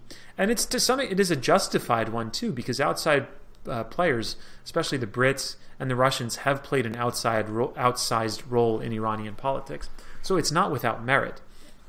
And then also, it was really, I would say, a depraved war, one that included the use of chemical weapons on Saddam Hussein's part, which finally we have the documents. They just came out. We knew this, but the documents were declassified by the CIA some 3 or 4 years ago, saying that the United States knew all along that Saddam Hussein was using chemical weapons, which is, we should say, which is not allowed under the Chemical Weapons Treaty, too. Almost every state has signed on to this. So the Americans knew that he was using chemical weapons, and nevertheless provided a lot of tactical knowledge, like satellite imagery to show the movements of Iranian troops, even knowing that Saddam would use chemical gas on them. And Iran, I mean, this was a big deal on the international stage as well. Iran was protesting at the UNGA, just right over there. I mean, it's right outside my window. The Iranian delegation was there protesting over and over again, saying, this international law, what use is it? We are being attacked with chemical weapons. Even civilians are being harmed by chemical weapons, and they're getting all these horrible abnormalities, medical abnormalities, as a result of the use of chemical weapons. And the international community was basically silent as a result of this tragedy. So you can understand why there's merit to paranoia about outside forces and paranoia. I have this painting. I can maybe send you a picture of it. It's in my bedroom, but it's this really evocative painting that shows Iran, the shape of the Iranian map, on fire, and all these demons surrounding it that are the outside forces trying to attack Iran. I'll have to send that picture. And it has an angel crying in the corner with the scales of justice out of balance. So this is a really big deal. And then finally, the third thing I would say is that the Iran-Iraq War, two more things actually. I should say the Iran-Iraq War consolidated the Islamic Republic, because at that time you really had Iran's government in a state of flux, and it wasn't clear which direction it was going to take, whether it would be eventually be a Marxist government or a nationalist government, or if the Shah could potentially come back, because he was I don't think he had died at that point. He came to the United States and was receiving treatment for cancer. So he was basically on his last legs. But if it was one of his people that could come back and there'd be a counter-revolution, it wasn't clear at that point. But what the Iran-Iraq War did was totally consolidate the regime, because you could only have one leader when you're fighting an outside force, and Iranians will rally around the flag. So it wasn't necessarily going to turn out that way, that Iran, in the aftermath of the 1979 revolution, would end up being an Islamic Republic, although that's what ended up happening. And the fourth thing I would say is I think that the Iran-Iraq War brought Iran's national psyche to a place of depravity that was previously unknown in Iran, and really draws from Islamic jurisprudence and specific fatwas that were issued by Khomeini in the 1980s during that war. And I'm referring to this form of asymmetric conflict that the Islamic Republic's military used, which was to recruit young teenage boys for the explicit purpose of running across minefields and sacrificing themselves, becoming human martyrs, essentially. I mean, that is a level of depravity that I think should be shocking to any human spirit, and does not emanate from this Persian ethos at all. At all. That comes from Islam, and I can prove that it comes from Islam. And again, this is substantiating my point about this is about a contradiction between Islam and a Persian ethos. So one thing that really interests me, Kayvon, is this sort of alliance between many leftists in the West and Islam as a people, or almost as a race, or at least they seem to think they're the same. Could you maybe touch on that a little bit? Yeah, I wouldn't say it's a sort of alliance. I'd say it's an alliance. And it's an alliance of partly, the shallower reading of it is my enemy of my enemy is my friend. And the deeper reading of it is what Nietzsche and other philosophers called ressentiment, which just translates to resentment. And it's the channeling of all your frustration to one attributable source.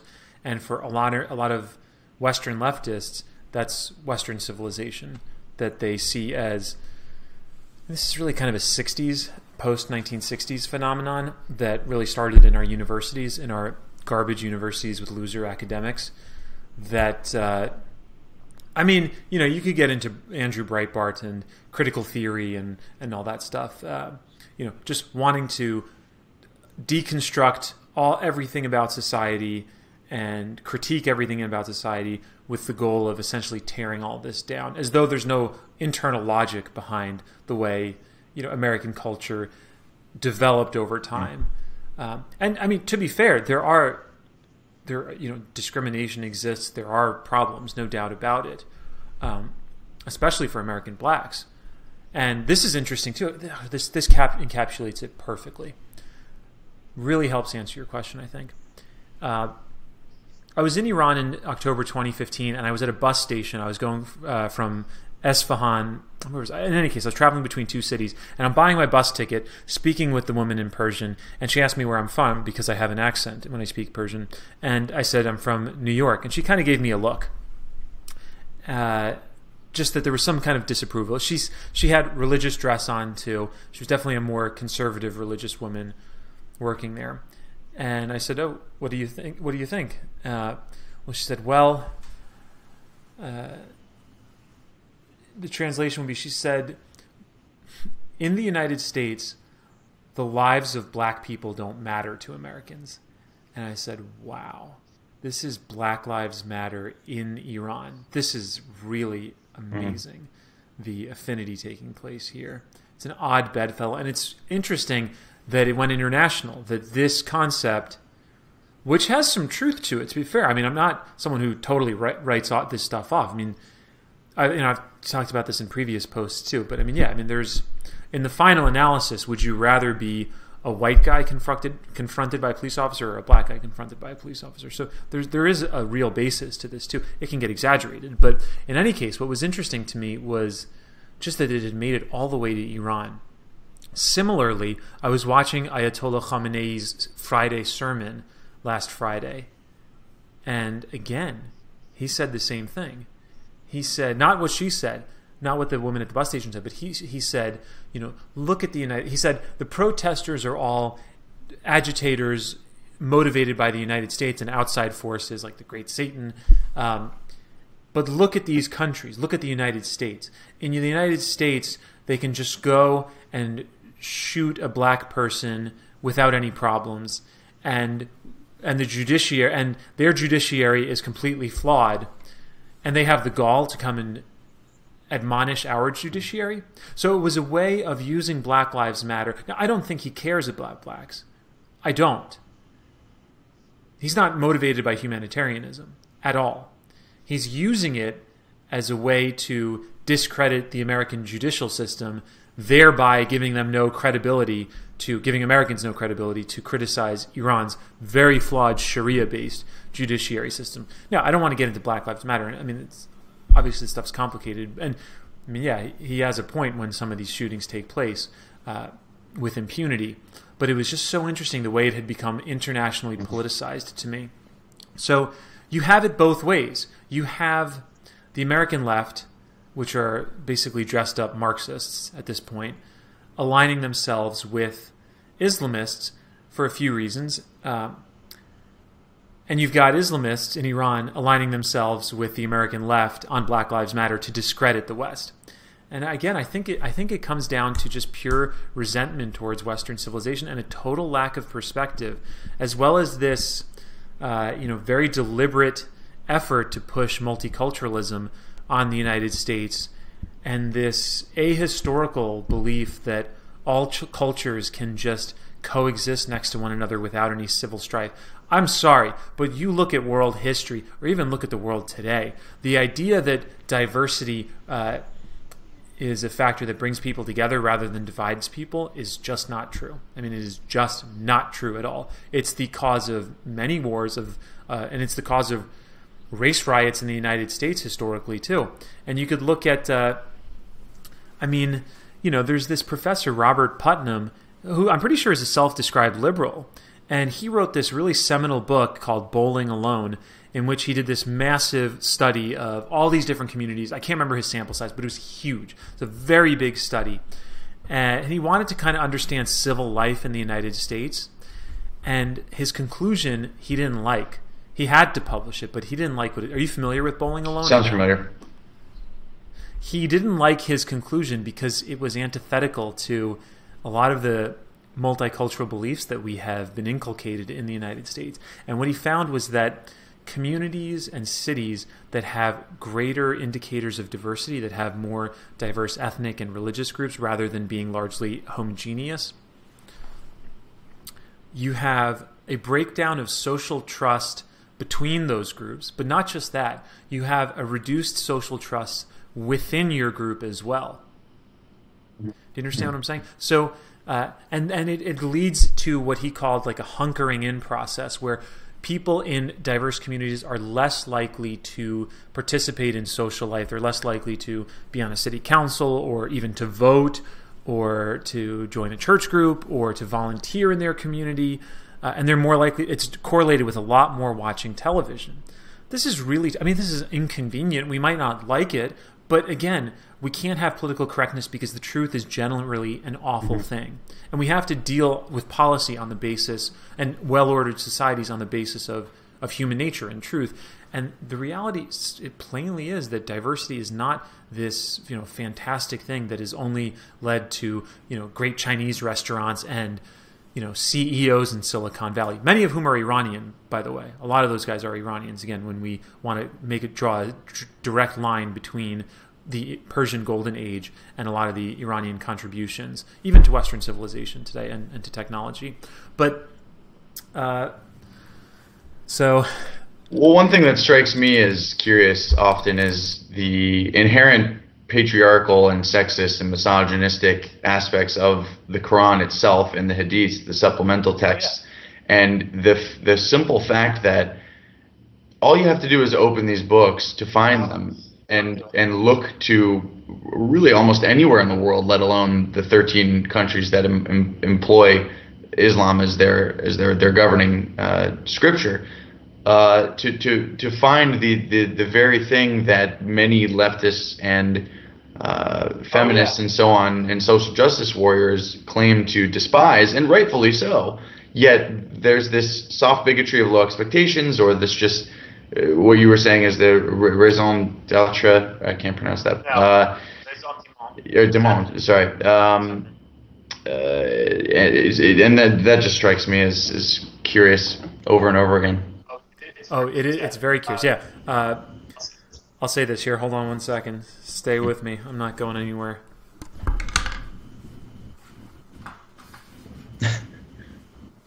So, I see in our universities there's this new, critical theory in the past several decades or so where everything gets criticized, and you see it on these dumb Mike.com and BuzzFeed articles where, the Lion King is racist, and this is racist, and that's sexist, and we have to just tear everything down. All of history is explained by oppressor and oppressed. It's really Marxism. It's dressed up Marxism. They explain history and where we are today as a result of oppressor and oppressed. And there's some truth to it. I mean, you can't say there's no... I mean, of course, there's in power asymmetry between a slave and a slave master too, but there's more that went into that also. It's more complicated than just this Marxist reading of it in terms of how we ended up where we are today. But so they apply this critical theory type of thinking and find racism and sexism and homophobia and now transphobia and who knows what it'll be next. I mean, it's just a panoply of LGBTQIABCD. I mean, it's everything. So if you want to find that stuff, you'll find that stuff. And it's funny, like there was some diversity officer, I can't remember the details, but one of these universities saying, when I finally learned that racism is everywhere, I started seeing racism everywhere. It's like, yeah, of course, you're going to find that if that's how you approach it.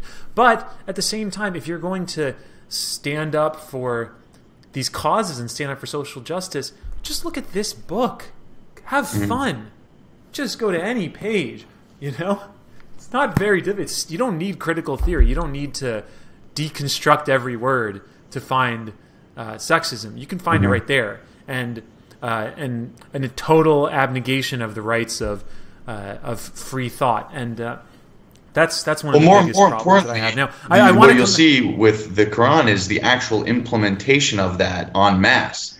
And, you may have seen that in Christianity and Judaism at one point, but it's not nearly to the same degree at this day and age. And that's their common argument, which is, well, the Bible has sexist and misogynistic passages as well. in defense of Islam. Right. But there are a bunch of differences. The most significant of which is that the Quran is a coherent document and a legal document that is the basis for a society. That is expressly what it is for. It is not about just how to treat your neighbor. It's not interpersonal relations. No, it's a legal document. It's Sharia. It's law. Written. Yes.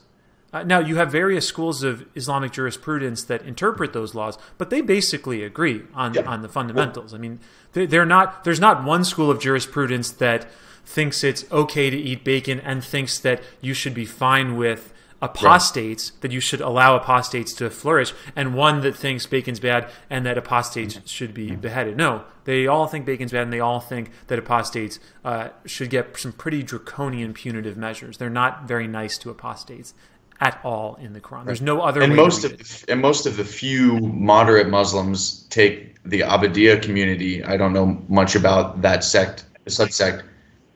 It's tiny, but they're not even considered Muslims by the vast majority of Muslims. They're considered the same as apostates and atheists. Yeah, that's right. Yes. Same goes for Sufis as well. Yeah, any of these these orders that you're referring to, no, that's why when you talk about Islamic fundamentalism, it's really redundant. You're just talking about Islam. It's redundant. You are talking about Islam. Let's be very clear what you are talking about here. But I want to say also, so to bring it back to some of the reasons for this affinity between the American or the Western left, their embrace of Islam, some of it too, you have to understand the capacity. This is probably best exemplified in Germany. The capacity for guilt and now modern self-flagellation is a very potent force in the West too. Especially in Germany. I mean, Angela Merkel has said so explicitly in terms of when asked about embracing, 1 million or so refugees, and along with all the constituent problems that have emanated from that. And I mean, it was a horrible mistake. But then again, I mean, you got to get foreign policy in here too. I mean, bombing the shit out of Libya was not a good idea either. I oppose that as well.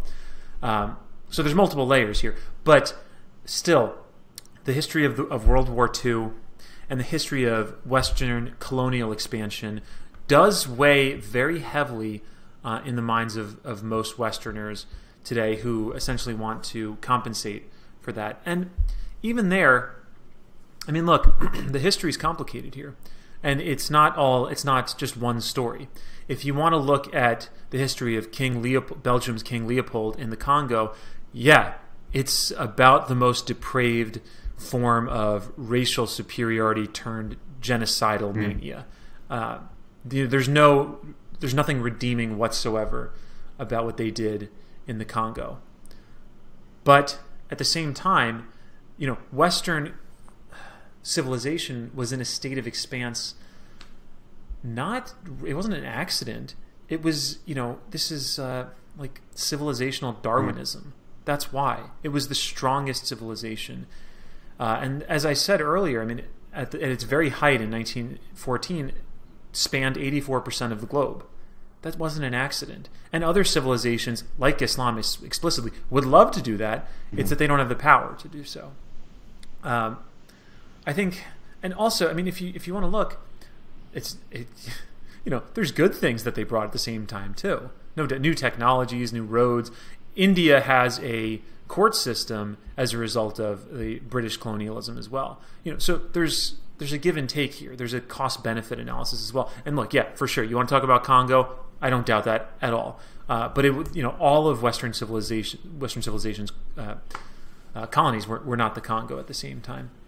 So, the history's complicated, but there's a deep-seated, and I mean it, there's a deep-seated sense of guilt and self-flagellation and a need to compensate for that. That was, this is why the UN was founded. This is, first the League of Nations after World War I. This is why the League of Nations and the UN were founded. It was this idea that we would never repeat some of those wars that took place, that World War I and World War II, that tore the world apart. But so that, yeah, I mean, we've had this. So for that reason, it's just the American left sees Western civilization as inherently corrupt. They want to tear it down. They don't really have a vision for what to replace it with. I haven't seen any vision, other than encouraging sex changes for the most part. Yeah, I guess what I hope to see happening. I see no vision whatsoever for the future. I see no perspective for how much worse things can get. I think most of them, some of the, I'm speaking with a broad brush here, but I think a lot of them haven't traveled. They just have this crazy notion that Western civilization is inherently corrupt, and anything that's not Western must be good. It must be better. We must emulate. Well, it's a binary thought process. It's one or the other, and that's an evolutionary trait. We're only catching up to the amount of information we take in on a daily basis as of late. And Moore's law is just it's real, and we're still monkeys in many ways. So our psychology is playing catch up here, trying to fit in nuance and statistics and sophistication. Yeah, I mean, that's why they come up with this idea of like Islamophobia too, which was, to my knowledge, a word created by the Muslim Brotherhood to just shut down conversations. That's my understanding as well. It makes perfect sense. And I think that it's really dangerous if we lose the ability to fundamentally criticize Islam on the basis of its founding book, on the basis of who its prophet was, on the basis of what Islamic societies have done to around the world. And Iran is a great case study for that. Look at Iran, understand what has happened to Iran, and understand why we're working right now, actively working to fix that. And it's a big deal what's going on right now. It's a very, very... Well, Islam is an ideology, and no ideology is above scrutiny. And I'll quote Sam Harris again when he talks about religion. He says, "We use religion like we use the term sports. You have badminton and you have Muay Thai kickboxing. The only thing they have in common is breathing." Well, it's arguable that maybe Jainism or Buddhism or something is the badminton of religion, and then you have the big three on the other end of the spectrum. And in 2018, specifically, Islam is the Muay Thai of religion. It really has been since the founding of it 1400 some odd years ago, where Muhammad spread the faith by conquering and by the sword. Yeah, dude, and I love Muay Thai. I fight Muay Thai all the time, by the way. I love Muay Thai.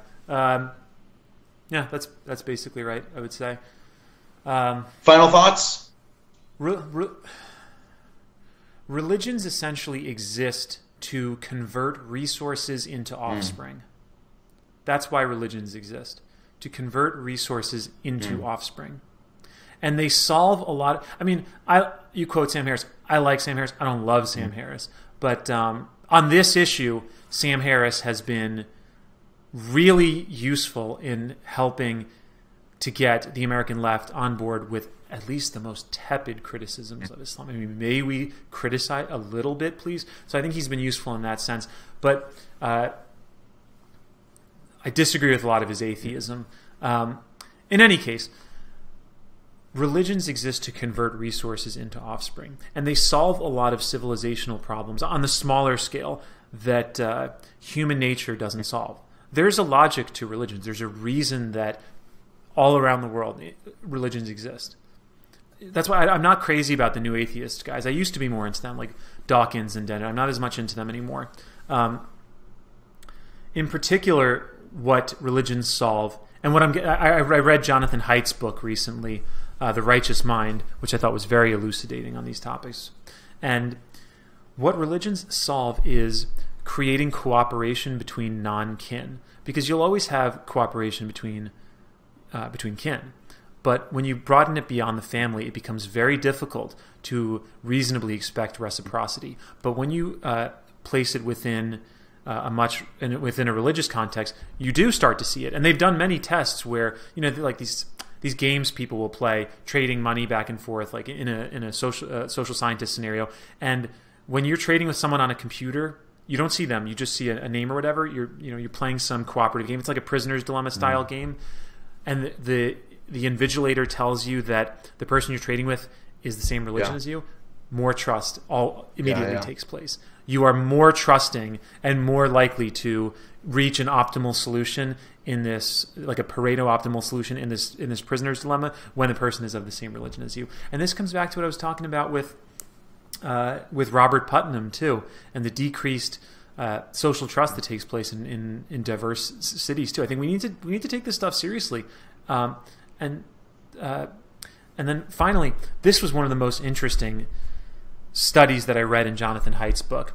There was this scientist named Richard Sosis who, in the 20th century, who studied the history of communes in the 20th century in the United States, because there was a very active commune movement where people were basically leaving cities and saying, we're going to form our own commune. This is our space. And there were two basic types of communes. There were socialist communes, and there were religious-based communes, whether they were Orthodox Jewish or Christian or some other religion. I'm not sure of the others, but these were the two basic types: religious, socialist. The scientist Richard Sosis looked at these over several decades and found that the probability for any of those communes to exist after 7 or 8 years or so was much, much higher. It was like 34%. I believe it was 34% of the religious communes existed after 20 years, and only 7% of the socialist communes existed after 20 years. That's a pretty scientifically significant difference. And the reason he extrapolated, the reason he attributed this to, was that the religious ones were able to conquer the tragedy of the commons by instilling trust. And philosophical worldview. It makes... That's one, what the metaphysical or existential philosophical worldview is in the religious commune and not in the just socialistic commune. Yes, right. That's right. Now, do you think we could replace? Yeah. Do you think we could replace the notion of an afterlife or the sort of piety of it with coming together under a common banner of humanism and human rights and that sort of fundamental ethical code and morale, rather than an existential what happens after you die sort of approach? No. The nicest thing I can say about that is that it's idealistic. I generally no. I get along with people that don't want to but yeah, treat women as second-class that's not citizens. My point. Obviously, no, that's not my point. My point is, look at who's going to own the 21st century, and the main competitor is China. In terms of owning this century, in terms of who's going to conquer the world and militarize space and essentially take humanity interstellar and end up mining the moon for energy resources. I mean, this stuff is serious, and get into all kinds of biotechnology and biomimetics. All this stuff is going to empower one civilization or the other. That's why we have all these. So I'll say quickly, eugenics, neo-eugenics is totally anathema in the United States. Like we don't want to touch it at all. Fair enough. Do you ever think about what the Chinese think about it? Because they totally embrace it. China absolutely embraces eugenics, 100%. Well, again, we have this with play eugenics and the Nazi regime. There's a stigma, an ethical stigma. That's correct. But it goes back. I mean, eugenics is older than Nazis in Germany too. It's certainly older than that. But my point is today, on civilizational terms, China totally embraces it. So China is in it to win it, essentially. And China's in a greater state of expansion right now. It's just very clear. I was in Africa over the summer. I was in Tanzania and Kenya. And, I've always read about, I started reading about this like 12 years ago in The Economist, about China's economic expansion into Africa and China's plans for like a new Silk Road. And I was like, wow, that's really interesting that China is setting up shop in Africa. And then you go and see it, and then it really hits you, because I was driving around Kenya and Tanzania, and every 15, in certain parts, every 15, 20 minutes or so, you'll see a small bridge being built. You've got two Chinese, like foremen or managers or whatever, and then an African staff. And these are all Chinese construction companies building the infrastructure in Africa. And they're going to project their force in a way that serves Chinese interests, not that serves American interests. They're expanding in the South China Sea. All of the 4 Asian tigers, 3 of them are Chinese. And if you look at, I think it was, what's her name? Amy Chua, I think is the writer who talked about this. She was Tiger Mom. I think her name's Amy Chua. I might be getting that wrong. But she wrote this great book about how, you have Chinese, not just in China. They're all over Southeast Asia as well. They're in Malaysia, especially Indonesia. And the wealth that they bring, they concentrate a lot of wealth among ethnic Han Chinese in those countries as well. So the countries become richer, but it's highly concentrated among this particular ethnic group too. And the Chinese are not thinking in terms of constitutionalism. They're not thinking in terms of our civilization is defined by ideals, and anyone can move to the United States and become an American. To some extent, that's been a tenuous argument. I mean, I'm an example of that. I'll say my parents are from Iran. I was born here and everything, so I have this kind of mishmash of an identity. But I definitely consider myself an American more than anything else. Iran is really important to me as well. But I mean, it has kind of worked a bit in the United States, but that's not China's thinking at all. China's thinking is based on a mirror test, which means you're Chinese if you look in the mirror and you think you're Chinese. So you can't move to Japan and become a Japanese person. You can't move to China and become Chinese. No. You'll always be, an expatriate or a foreigner. Are you saying that to the Chinese, their ethnicity and culture as Chinese in China as their country is akin to religiosity, and that as a common bond and factor? Okay. Yes. Yeah. I mean, they have Confucianism as well, which is totally enmeshed with Chinese identity. Absolutely. I mean, that's a very old civilization too. I mean, it's in that sense, it's got its history like Iran. I mean, they've got 2,000 or 3,000 years of civilization as well. But so I think your proposal, the nicest thing I can say is that it's idealistic, and I think we need to be more realistic about what the future of international relations, what international politics is going to look like. And I think people should take Sam Huntington pretty seriously in Clash of Civilizations. There's a lot that book got very right. That said, I am really optimistic about the future, honestly. I mean, with all this stuff that we're talking about, nevertheless, I am so happy to be alive today. I am so excited for the technological advances and civilizational advances that we're going to see. I mean, we're making huge strides across the board, even on indicators of violence. Like Steven Pinker writes about this in our Better Angels. I mean, we're just. I mean, we did have. I mean, there's problems that need to be fixed. We did have an uptick in civil wars, and most of this has to do with Syria. I mean, Syria was a total fucking tragedy, and still is a tragedy. But by and large, although our technology has advanced so much and we have the capacity to completely destroy every last human being in the form of nuclear weapons, I'm really hopeful, because despite it, we haven't done it. We made it through the Cold War in a doctrine of mutually assured destruction. Of course, there were many deaths along the way, but the trend lines tend to be going downward, and I think we're entering into a world of much greater prosperity. I think there's a lot of priorities that we need to deal with. Poverty is one of them, but and one of them, I mean, again, we got to take this seriously. We have to take seriously the threat that expansionist Islam poses to the world, and there's no doubt that they want to establish a global caliphate. Again, this is fantastic. I don't think that this is going to happen, just through a couple terrorist attacks. But then again, another way that perfectly encapsulates this difference between those on the more realist side and on the American left is, I mean, look at the birth rates. Birth rates are a huge indication of which civilization is going to emerge dominant. And I mean, Western civilization is clearly, no doubt, is clearly in a state of mostly just living off of saved up capital. I mean, it's living.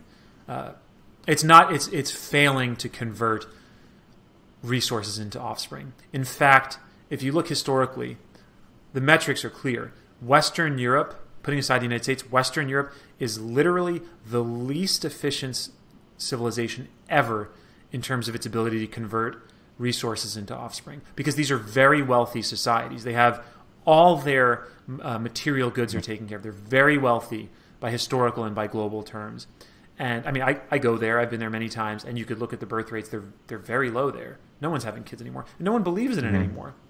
No one believes in it. They don't believe in marriage or monogamy or anything like that. Those are quaint notions. The sanctity is gone. There's no also the newest socialist principle is abortion on demand, funded by the taxpayers at all times. That's the most extreme articulation of this idea. That's correct.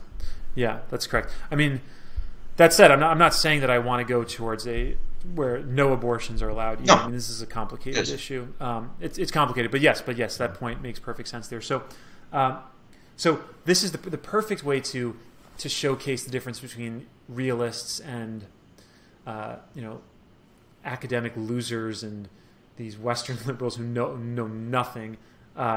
Is the population of Muslims in around 1950 after World War II was around 300 million. It's 1.3 billion now. That's a big shift. That's a really big percentage increase. And don't think for a second that doesn't come with all kinds of changes to the global order. It does. It certainly does. We're seeing many of them now. And the funny thing is I see all the time, I would see Ben Affleck on, I think he said this on Real Time with Bill Maher when he was in that debate with Sam Harris. They keep making this point like Islam is the fastest growing religion in the world. As you say, we have 1.5, 1.6 billion Muslims. Now, second biggest religion in the world, a quarter. Well, Ben, let me unpack this. Let me unpack this for you. Please do. I've been waiting. Luggage been sitting there packed just up. a minute. But why are you so hostile about this? It's gross. It's racist. It's not. But it's so nuts. It's like saying those stateless, shifty Jew. You're not listening to what we are saying. And they're just crowing about it. They're so happy to say the fact that they know that Islam is the fastest growing religion in the world without thinking for a second about, is this going to cause any problems? Yeah. Because it's not slowing down. Well, Nazism was the fastest growing ideology in Germany for quite some time. It's a good point. There's a lot of quickly growing ideologies that turn into genocide and the suppression of human rights. Exactly, and it's not turning into. Yeah. That's what it is. That's what's embodied in this book on my table right now. It's stated clearly right there. So yes, it is a threat. So at the same time, one thing that we haven't spent enough time talking about, I think, is, it's. I should talk about American foreign policy at the same time too. I mean, this is really what I study as well. It's not just Iran and Islam in the Middle East. It's also U.S. foreign policy, and we talked about it a little bit. We talked about the supporting Khomeini. We talked about the Iran-Iraq war. And we talked about the overthrow of Mohammad Mossadegh in 1953 by the CIA. All this stuff, I will say first, needs to be placed in the post-World War II era. It needs to be placed in a Cold War context if you really want to understand the strategic interests at play here. But we should take very seriously, and I do, we should take very seriously the CIA's concept of blowback too, because you have to. It's not easy. It's not difficult to understand why someone becomes radicalized when their neighbor or their kid is blown up by an errant drone strike that ends up hitting a wedding. I mean, there have been many deaths at the hands of both U.S. foreign policy and Soviet foreign policy and force projection during the Cold War as well. I don't think it. I'm not so naive to think that this is just genocidal mania and that the intention is to kill people. It's not. There are strategic interests involved too. But look, how much does that matter to someone when your kid dies as a result of it? And that does happen too. And we give, in Iraq, I mean, there were many deaths. It's really difficult to quantify, but we don't need to parse through and say exactly how many there were. I mean, there were a lot of deaths as a result of that invasion that I protested. That was a huge mistake. There was no reason for us to do it. It was totally an idealistic war that could have never been won. So I think we need to have a very realistic foreign policy, one that doesn't seek to export democracy across the world, because inevitably that ends up causing all kinds of problems for us. I think that we want to have rulers in these countries who are ideally, our partners. And I think Iran will be that once we supplant the government there. But make no mistake, we have contributed to this problem as well.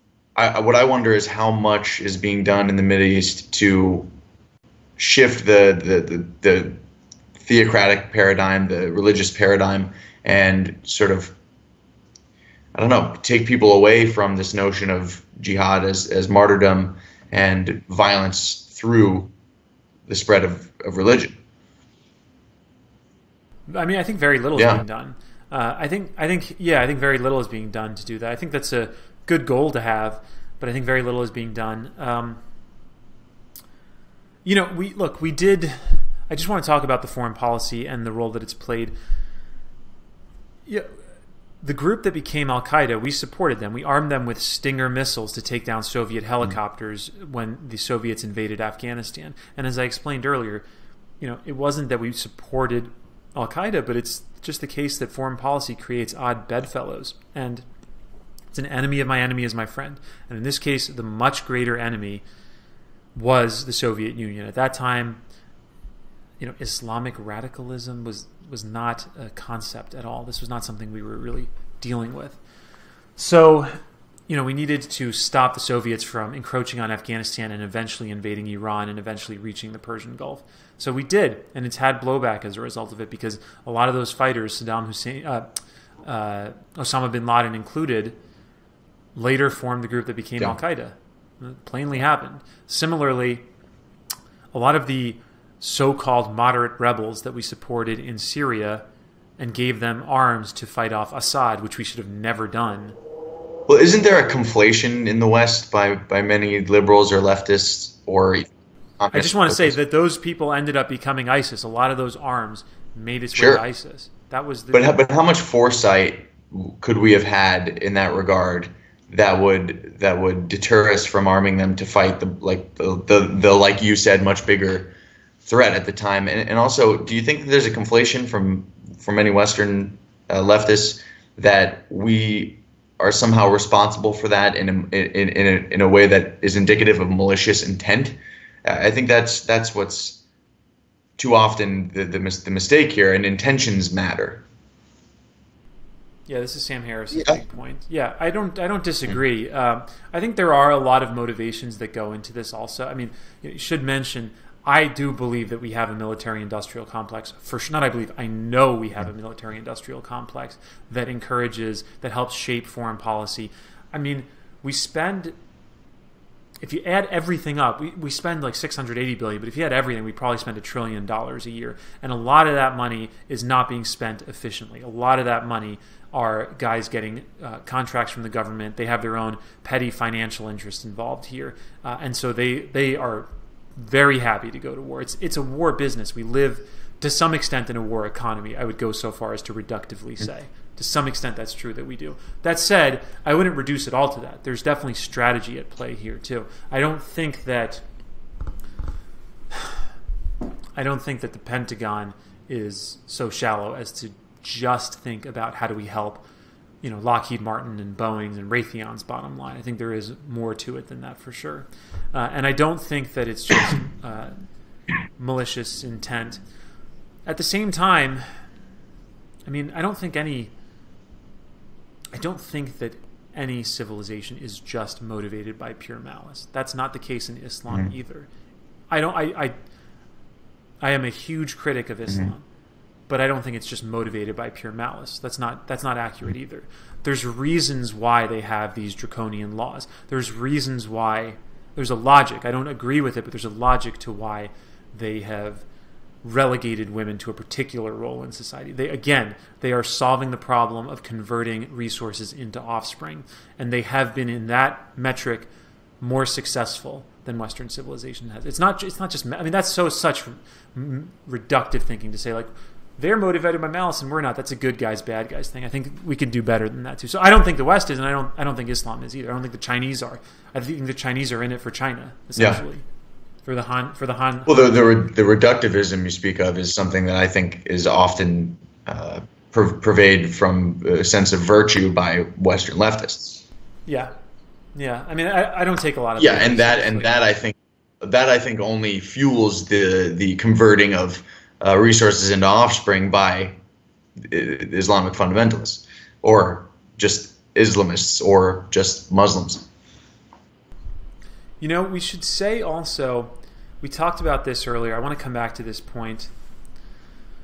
One of the things I missed out on saying, so during the Iran-Iraq war, because we're talking about foreign policy too, you know, I was talking about this contrast between a Persian ethos and Islam in Iran, and Khomeini brought, I think that he brought Iran to a depraved psyche that was entirely emanating from Islam and not from the Persian ethos, and I can prove it because when he sent teenage boys to deliberately run across minefields, thereby turning themselves into human martyrs, it's important to understand that this was a seminal development in Islamic theology and jurisprudence also, because Islam prior to that saw suicide as haram, as sinful. You can't commit suicide, and this makes sense because you want to have as many followers as possible, and followers create, create more offspring too.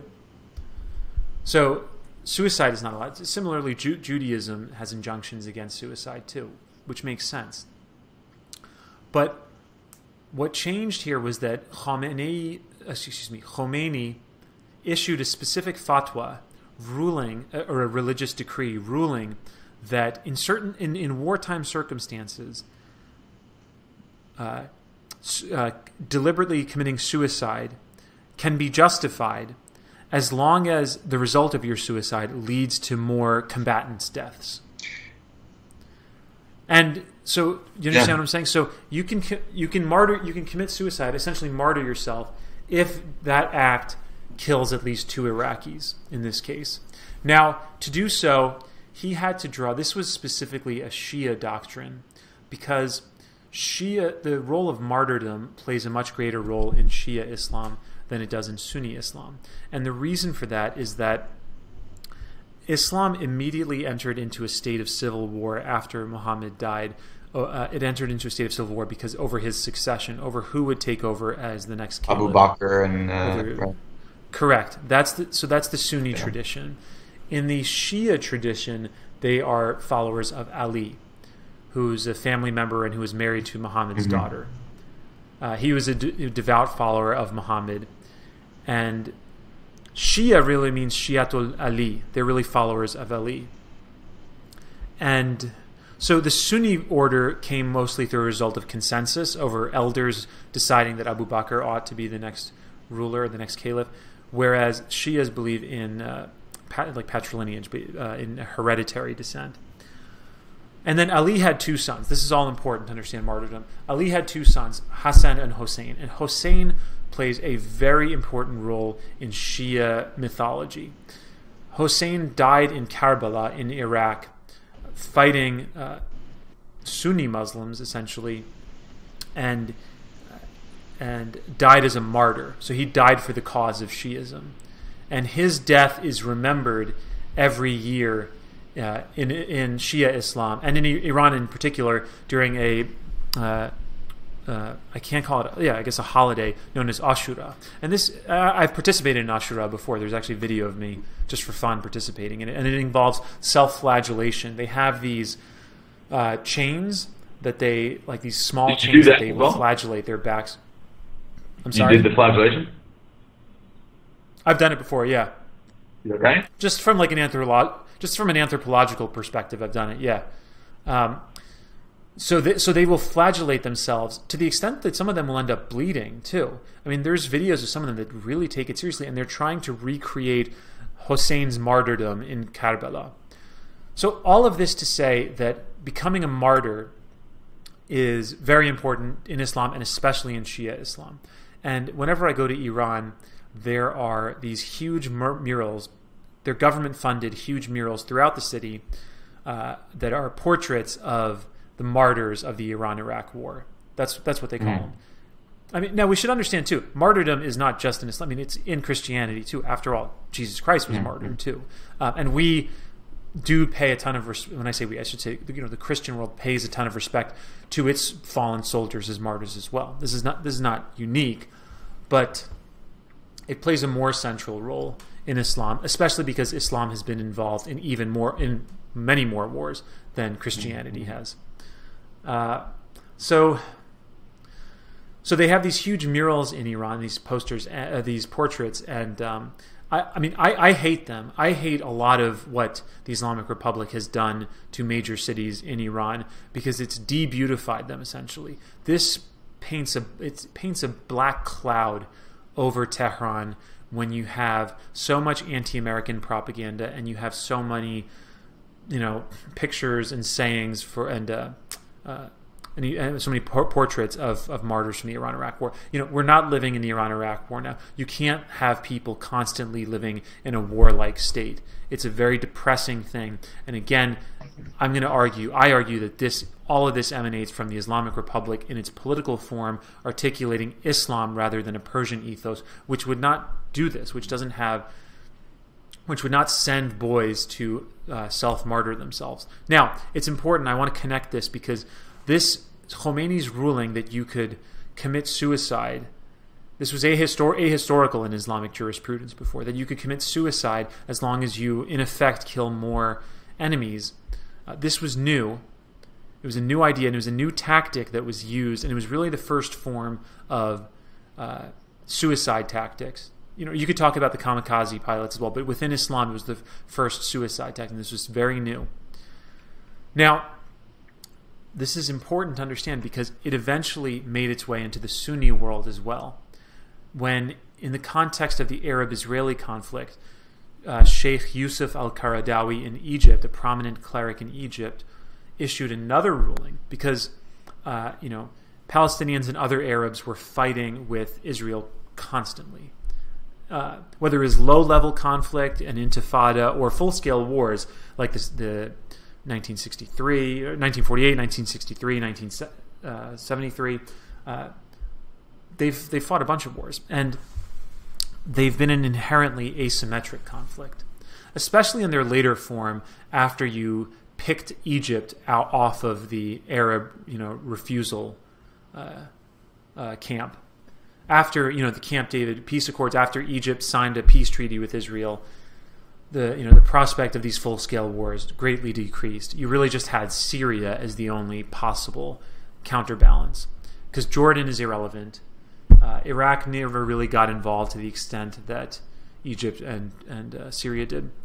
But so you had an asymmetric conflict taking place in which the Israelis have all the power and are able to project their force upon the Palestinians who basically have nothing, have to resort to terrorist attacks. And to justify this, Qaradawi issued another specific fatwa building off of Khomeini's fatwa, in which Qaradawi said not only that you can martyr yourself by running across a minefield to open up paths for soldiers to cross, but rather that you can commit suicide bombing, suicide terrorism. So you can go into, let me finish this. You can deliberately target people and kill them. And crucially, this is the main point, is that he deemed all Israelis to be legitimate targets because all Israelis, including women, serve as reservists for the Israeli military.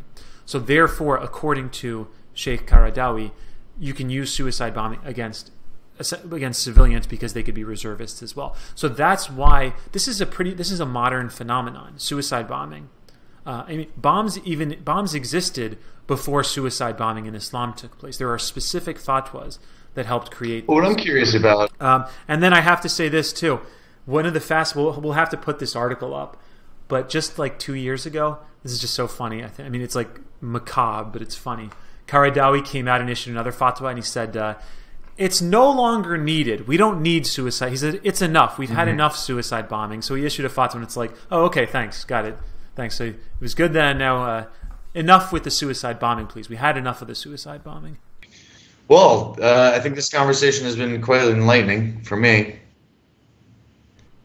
there's a lot to understand here. The biggest thing I would tell Americans is just pay attention to Iran. Pay a lot of attention to Iran. Keep thinking about Iran. Let's do this conversation again sometime. Be happy to maybe there's some holes that we didn't explore, but don't let the death of a pop star like Michael Jackson take your eyes off of Iran, because there's going to be huge changes in that country, major changes taking place for the better. I mean, I would hope that the pitfall is I hope that foreign players don't get involved and channel it towards their interests, because if they let this cosmic struggle play out, it's going to be a hugely stabilizing force for the Middle East, and it's going to be good for Iran, for Iranians, and it's going to be good for the United States and Western Europe as well. Look, I mean, it might be, I don't know how it's going to play out for Russia as Iran potentially expands its influence towards the east, towards former Soviet states, but oh well. It's still a largely a win-win process. Wow. Well, I'm glad we didn't reduce all of this to an 8-minute clip at 7 o'clock at night on mainstream news. Yeah, dude. The information was important. So, Kayvon, thank you so much, man, for this interview. My mind has been expanded, and now I have a better sense of what's going on in the world. And I wish you all the best, and I wish the Iranian people all the best. And I appreciate your time. Thanks for the support. Appreciate it.